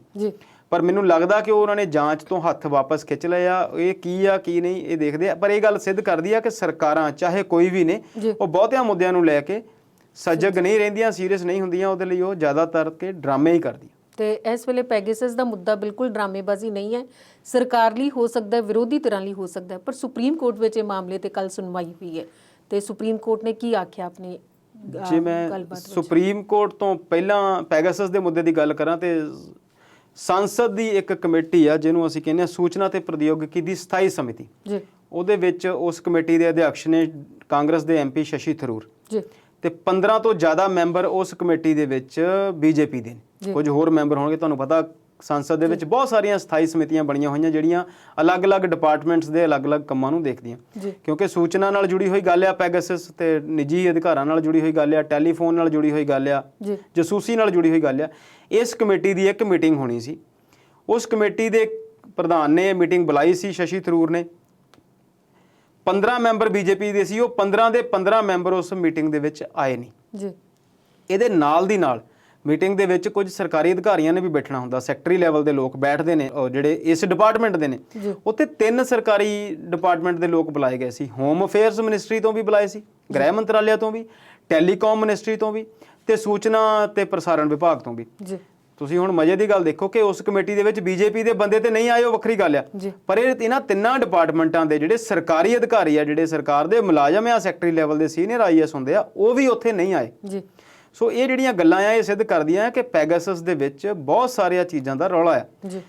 MPs ਦਾ ਇੱਕ ਮੀਟਿੰਗ 'ਚ ਨਾ ਆਉਣਾ ਤੇ ਸਰਕਾਰੀ ਅਧਿਕਾਰੀਆਂ ਦਾ ਵੀ ਨਾ ਆਉਣਾ, ਇਹ ਕੀ ਸਿੱਧ ਕਰਦਾ ਕਿ ਇਹ ਸਰਕਾਰ ਜਿਹੜੀ ਆ ਇਹ ਕੁਝ ਬਚਾ ਰਹੀ ਆ, ਕਿਸੇ ਚੀਜ਼ ਤੇ ਪਰਦਾ ਪਾ ਰਹੀ ਆ। ਕਿਉਂਕਿ ਸੰਸਦ ਦੀ ਕਮੇਟੀ ਦੇ ਵਿੱਚ ਜਦੋਂ ਸਰਕਾਰ ਨੂੰ ਇਹ ਗੱਲ ਦੱਸਣੀ ਪੈਣੀ ਸੀ, ਅਸੀਂ ਪਹਿਲਾਂ ਵੀ ਗੱਲ ਕਰ ਚੁੱਕੇ ਹਾਂ, ਰਵੀ ਸ਼ੰਕਰ ਪ੍ਰਸਾਦ ਸੂਚਨਾ ਤੇ ਪ੍ਰਸਾਰਣ ਮਿਨਿਸਟਰ ਸੀ। 18 ਦੇ ਵਿੱਚ ਉਹਨਾਂ ਨੇ ਦਿਗਵਿਜੇ ਸਿੰਘ ਦੇ ਕੋਈ ਜਵਾਬ ਹੀ ਨਹੀਂ ਸੀ ਦਿੱਤਾ ਕਿ ਪੈਗਾਸਸ ਉਹਨਾਂ ਨੇ ਹਾਇਰ ਕੀਤਾ ਹੈ ਕਿ ਨਹੀਂ ਕੀਤਾ। ਸੁਪਰੀਮ ਕੋਰਟ ਦੇ ਵਿੱਚ ਬਹੁਤ ਸੀਨੀਅਰ ਜਿਹੜੇ ਪੱਤਰਕਾਰ ਨੇ ਭਾਰਤ ਦੇ, ਉਹਨਾਂ ਨੇ ਇਹ ਕੇਸ ਪਾਇਆ, ਜਿਨ੍ਹਾਂ 'ਚ ਡਾਕਟਰ ਰਾਮ ਵੀ ਨੇ ਤੇ ਹੋਰ ਬਹੁਤ ਸਾਰੇ ਲੋਕ ਨੇ, ਐਡੀਟਰਸ ਗਿਲਡ ਨੇ, ਤੇ 8-9 ਪਟੀਸ਼ਨਸ ਨੇ ਜਿਨ੍ਹਾਂ ਤੇ ਕੱਲ ਚੀਫ ਜਸਟਿਸ ਆਫ ਇੰਡੀਆ ਜਿਹੜੇ ਰਮਨਾ ਨੇ, NV ਰਮਨਾ, ਉਹ ਸੀ ਤੇ ਨਾਲ ਉਹਨਾਂ ਦੇ ਹੋਰ ਜੱਜ ਸੀ, ਬੈਂਚ ਨੇ ਸੁਣਵਾਈ ਕੀਤੀ ਆ। ਉਹਨਾਂ ਨੇ ਬਹੁਤ ਸਾਰੀਆਂ ਗੱਲਾਂ ਸੁਣੀਆਂ, ਪਰ ਫਿਰ ਵੀ ਸੁਪਰੀਮ ਕੋਰਟ ਨੇ ਕਿਹਾ ਕਿ ਜਿਹੜਾ ਜਿੰਨੀਆਂ ਤੁਸੀਂ ਗੱਲਾਂ ਕਹਿ ਰਹੇ ਹੋ, ਜੇ ਸਾਰੀਆਂ ਸੱਚ ਨੇ ਤੇ ਬਹੁਤ ਗੰਭੀਰ ਮੁੱਦਾ ਆ। ਹਾਲਾਂਕਿ ਉਹਨਾਂ ਨੇ ਭਾਰਤ ਦੀ ਸਰਕਾਰ ਨੂੰ ਕੋਈ ਨੋਟਿਸ ਜਾਰੀ ਨਹੀਂ ਕੀਤਾ, ਪਰ ਅਗਲੀ ਸੁਣਵਾਈ ਜਿਹੜੀ ਉਹ ਰੱਖ ਲਈ ਆ। ਪਰ ਇੱਕ ਵੱਡਾ ਤੇ ਬਹੁਤ ਗੰਭੀਰ ਮੁੱਦਾ ਆ। ਉਹਨਾਂ ਨੇ ਕਪਿਲ ਸਿੱਬਲ ਨੇ ਦੂਜੇ ਪਾਸਿਓਂ ਪੇਸ਼ ਹੋ ਕੇ ਵੀ ਦੱਸਿਆ ਕਿ ਅਮਰੀਕਾ ਦੇ ਵਿੱਚ ਇਹਦੀ ਜਾਂਚ ਹੋ ਰਹੀ ਆ, ਜਿਸ ਮੁਲਕ ਦਾ ਇਹ ਸੌਫਟਵੇਅਰ ਹੈ ਉੱਥੇ ਜਾਂਚ ਹੋ ਰਹੀ ਆ। WhatsApp ਇੱਕ ਸੋਸ਼ਲ ਮੀਡੀਆ ਆ, ਉਹਨੇ NSO ਇਸ ਕੰਪਨੀ ਦੇ ਉੱਤੇ ਕੇਸ ਕੀਤਾ ਹੋਇਆ, ਉਹਦੀ ਜਾਂਚ ਹੋ ਰਹੀ ਆ। ਆਉਣ ਵਾਲੇ ਦਿਨਾਂ 'ਚ ਕੀ ਹੋਵੇਗਾ ਇਹ ਗੱਲ ਕੋਰਟ ਦੇ ਵਿੱਚ ਵੀ ਦੇਖੀ ਜਾਵੇਗੀ, ਸੰਸਦ 'ਚ ਵੀ ਦੇਖੀ ਜਾਵੇਗੀ। ਪਰ ਜਿੰਨਾ ਕੁਝ ਹੁਣ ਤੱਕ ਸਾਹਮਣੇ ਆਇਆ, ਜਿੰਨਾ ਕੁਝ ਪੜ੍ਹਿਆ ਲਿਖਿਆ, ਜਿੰਨੀਆਂ ਕੁ ਜਾਂਚ ਹੁਣ ਤੱਕ ਸ਼ੁਰੂ ਹੋ ਗਈਆਂ, ਉਹਦੇ ਤੋਂ ਇੱਕ ਗੱਲ ਪੱਕੀ ਆ ਕਿ ਪੈਗਾਸਸ ਦੇ ਵਿੱਚ ਰੌਲਾ ਜ਼ਰੂਰ ਹੈ। ਤੇ ਸਰਕਾਰ ਦੀ ਜੇ ਗੱਲ ਕਰੀਏ, ਸਰਕਾਰ ਨੇ ਸਿਰਫ 2 ਗੱਲਾਂ ਦੱਸਣੀਆਂ ਨੇ ਕਿ ਤੁਸੀਂ ਪੈਗਾਸਸ ਲਿਆ ਕਿ ਨਹੀਂ ਲਿਆ। ਜੇ ਨਹੀਂ ਲਿਆ ਤੇ ਤੁਸੀਂ ਉਹਨਾਂ ਸਾਰੀਆਂ ਰਿਪੋਰਟਾਂ ਦਾ ਖੰਡਨ ਕਰੋ ਕਿ ਅਸੀਂ ਨਹੀਂ ਲਿਆ। ਜੇ ਲਿਆ ਤੇ ਫਿਰ ਤੁਹਾਨੂੰ ਦੱਸਣਾ ਪੈਣਾ ਕਿ ਤੁਸੀਂ ਉਹ ਕਿੱਥੇ ਵਰਤੇ। ਤੇ ਇਸ ਵੇਲੇ ਸ਼ਰਮਾ ਜੀ ਪ੍ਰੋਗਰਾਮ ਦਾ ਸਮਾਂ ਤਾਂ ਮੁੱਕ ਰਿਹਾ, ਪਰ ਚਲਦੇ ਗਵਾਚੇ ਪਿੰਡ ਦੀ ਗੱਲਬਾਤ ਰਹਿ ਗਈ ਹੈ। ਥੋੜੇ ਜਿਹੇ ਸ਼ਬਦਾਂ 'ਚ ਦੱਸ ਦਿਓ, ਪਿੰਡ ਗਵਾਚਾ ਕਦੋਂ ਤੇ ਲੱਭਾ ਕਿੱਥੋਂ? ਦੇਖੋ, ਜਲੰਧਰ ਦੀ ਹੀ ਗੱਲ ਆ। ਇੱਕ ਪੂਰਨ ਸਿੰਘ ਦੇ ਨਾਂ ਦੇ ਬੰਦੇ ਨੇ ਹਾਈ ਕੋਰਟ ਦੇ ਵਿੱਚ ਪਟੀਸ਼ਨ ਪਾਈ ਆ। ਉਹਨਾਂ ਨੇ ਕਿਹਾ ਕਿ ਨੂਰਮਹਿਲ ਬਲਾਕ ਦੇ ਵਿੱਚ ਇੱਕ ਦਿਵਿਆ ਗ੍ਰਾਮ ਨਾਂ ਦਾ ਪਿੰਡ ਆ, 60 ਉੱਥੇ ਲੋਕ ਰਹਿੰਦੇ ਨੇ, 30 ਬੰਦੇ ਮਨਰੇਗਾ 'ਚ ਕੰਮ ਕਰਦੇ ਨੇ, ਪਰ ਉਹ ਪਿੰਡ ਕਿਤੇ ਨਹੀਂ। ਬਹੁਤ ਹੈਰਾਨੀ ਦੀ ਗੱਲ ਆ ਕਿ ਪਿੰਡ ਕਿਤੇ ਹੈ ਨਹੀਂ, ਲੋਕ ਕਿਤੇ ਰਹਿੰਦੇ ਨਹੀਂ, ਘਰਾਂ ਦਾ ਵੀ ਜ਼ਿਕਰ ਆ। ਤੇ 13ਵੇਂ ਤੇ 14ਵੇਂ ਵਿੱਤ ਕਮਿਸ਼ਨ ਦੇ ਦੌਰਾਨ ਉੱਥੇ 2,59,000 ਰੁਪਈਆ, ਯਾਨੀ ਕਿ ਕਰੀਬ 2.5 ਲੱਖ ਰੁਪਈਆ ਉਹ ਮਨਰੇਗਾ ਦੇ ਵਰਕਰਾਂ ਨੂੰ ਜਿਹੜਾ ਦਿੱਤਾ ਗਿਆ। ਇਹ ਸਾਰੀ ਦੀ ਸਾਰੀ ਜਿਹੜੀ ਇਹ ਘਟਨਾ ਆ, ਇਹ ਹਿੰਦੁਸਤਾਨ ਦੇ ਫਿਰ ਕੁਝ ਸਿਸਟਮ ਨੂੰ, ਜਿਹਨੂੰ ਅਸੀਂ ਤੰਤਰ ਕਹਿੰਦੇ ਆ ਨਾ ਜੀ, ਸਰਕਾਰੀ ਤੰਤਰ, ਉਹਦੀ ਜਿਹੜੀ ਨਾਕਾਮਯਾਬੀ ਉਹ ਦਿਖਾਉਂਦੀ ਆ। ਪੰਜਾਬ ਦੇ ਵਿੱਚ ਜਿਹੜੇ ਨਾ ਹੋਣ ਵਾਲੇ ਪਿੰਡਾਂ ਦੀ ਗੱਲ ਆ, ਉੱਥੇ ਬੇਚਰਾਗ ਪਿੰਡ ਪਾਏ ਜਾਂਦੇ ਨੇ। ਆਜ਼ਾਦੀ ਤੋਂ ਬਾਅਦ ਜਦੋਂ ਵੰਡ ਹੁੰਦੀ ਆ ਤੇ ਬਹੁਤ ਸਾਰੇ ਲੋਕ ਚਲੇ ਗਏ ਤੇ ਕਈ ਪਿੰਡ ਖਾਲੀ ਵੀ ਹੋ ਗਏ। ਉਹ ਮਾਲ ਮਹਿਕਮੇ ਦੇ ਰਿਕਾਰਡ 'ਚ ਬੋਲਦੇ ਨੇ, ਉਦਾਂ ਉਹ ਪਿੰਡ ਨਹੀਂ ਹੈਗੇ। ਪਰ ਇੱਥੇ ਤਾਂ ਇਹ ਜਿਹੜਾ ਪਿੰਡ ਆ, ਇਹ ਮਾਲ ਮਹਿਕਮੇ ਦੇ ਰਿਕਾਰਡ 'ਚ ਵੀ ਹੈ ਨਹੀਂ। ਇਸ ਪਿੰਡ ਦੇ ਨਾਂ ਤੇ ਕੋਈ ਜ਼ਮੀਨ ਵੀ ਹੈ ਨਹੀਂ। ਬਿਜਲੀ ਬੋਰਡ ਦਾ ਉੱਥੇ ਕੋਈ ਮੀਟਰ ਨਹੀਂ ਲੱਗਾ ਆ, ਕੋਈ ਉੱਥੇ ਟਰਾਂਸਫਾਰਮਰ ਨਹੀਂ ਲੱਗਾ ਆ। PDO, ਹੁਣ ਇਹਦੇ ਬਾਰੇ BDO ਜਾਂ BDPO ਜਿਹੜੇ ਪੰਚਾਇਤ ਅਫਸਰ ਨੇ ਜਾਂ ਬਲਾਕ ਡਿਵੈਲਪਮੈਂਟ ਅਫਸਰ ਤੇ ਪੰਚਾਇਤ ਅਫਸਰ ਨੇ, ਉਹ ਦੱਸ ਸਕਦੇ ਆ ਕਿ ਜਿਹੜੀ ਇਹ ਗ੍ਰਾਂਟ ਆ ਇਹ ਕਿੱਥੋਂ ਆਈ, ਜੇ ਆਈ ਤੇ ਇਹ ਕਿੱਥੇ ਗਈ। ਪੰਚਾਇਤ ਜਿਹੜਾ ਪੰਚਾਇਤ ਦਾ ਮੁਖੀਆ ਸਰਪੰਚ ਤੇ ਨਾਲ ਜਿਹੜਾ ਪੰਚਾਇਤ ਸੈਕਟਰੀ ਆ ਉਹਨੇ ਦਸਤਖਤ ਕੀਤੇ ਹੋਣਗੇ, ਚੈੱਕ ਪਾਸ ਹੋਏ ਹੋਣਗੇ, ਕਿਸੇ ਲੋਕਾਂ ਦੇ ਖਾਤਿਆਂ 'ਚ ਗਏ ਹੋਣਗੇ, ਉਹਨਾਂ ਲੋਕਾਂ ਨੇ ਉਹ ਪੈਸੇ ਕਢਾਏ, ਪਰ ਪਿੰਡ ਹੈ ਹੀ ਨਹੀਂ। ਸੋ ਇਹ ਆਪਣੇ ਆਪ ਦੇ ਵਿੱਚ ਇੱਕ ਘਟਨਾ ਜਿਹੜੀ ਆ ਉਹ ਬਹੁਤ ਹੈਰਾਨ ਕਰਨ ਵਾਲੀ ਆ ਤੇ ਸੋਚਣ ਵਾਲੀ ਵੀ ਆ। ਤੇ ਦੂਸਰੀ ਗੱਲ ਇਹ ਆ ਕਿ ਇਹਦੇ 'ਚ ਹੈਰਾਨੀ ਤੇ ਸੋਚਣਾ ਜ਼ਰੂਰ ਆ, ਪਰ ਇਹ ਸਿਰਫ ਸਰਕਾਰੀ ਤੰਤਰ ਦੀ ਨਾਕਾਮਯਾਬੀ ਆ। ਜੇ ਇਹਨਾਂ ਨੂੰ ਸਖਤੀ ਦੇ ਨਾਲ 2 ਮਿੰਟ ਲਈ ਵੀ ਝਾੜ ਲਿਆ ਜਾਵੇ ਤੇ ਅਫਸਰ ਸਾਰਾ ਕੁਝ ਦੱਸ ਦੇਣਗੇ ਕਿ ਉਹ ਜਿਹੜੇ 2,60,000 ਰੁਪਈਆ ਆ ਉਹ ਗਿਆ ਕਿੱਥੇ। ਜੀ ਤੇ ਅੰਮ੍ਰਿਤਪਾਲ ਸ਼ਰਮਾ ਜੀ, ਅੱਜ ਦੇ ਪ੍ਰੋਗਰਾਮ 'ਚ ਤੁਸੀਂ ਆਏ, ਆਪਣੇ ਵਿਚਾਰ ਸਾਂਝੇ ਕੀਤੇ, ਤੁਹਾਡਾ ਬਹੁਤ-ਬਹੁਤ ਧੰਨਵਾਦ। ਸ਼ੁਕਰੀਆ ਜੀ। ਸੋ ਦਰਸ਼ਕਾਂ ਦਾ ਵੀ ਧੰਨਵਾਦ ਕਰਦੇ ਹਾਂ ਵਿਚਾਰ ਚਰਚਾ ਦੇ ਅੱਜ ਦੇ ਇਸ ਸਿਲਸਿਲੇ ਨਾਲ ਜੁੜਨ ਲਈ। ਨਵੇਂ ਮੁੱਦਿਆਂ ਦੇ ਨਾਲ ਫੇਰ ਤੋਂ ਹਾਜ਼ਰ ਹੋਵਾਂਗੇ। ਤੁਸੀਂ ਦੇਖਦੇ ਰਹੋ ਪੰਜਾਬੀ ਨੈਸ਼ਨਲ ਟੀਵੀ। ਉਮੀਦ ਤੁਹਾਡੀ, ਕੋਸ਼ਿਸ਼ ਸਾਡੀ।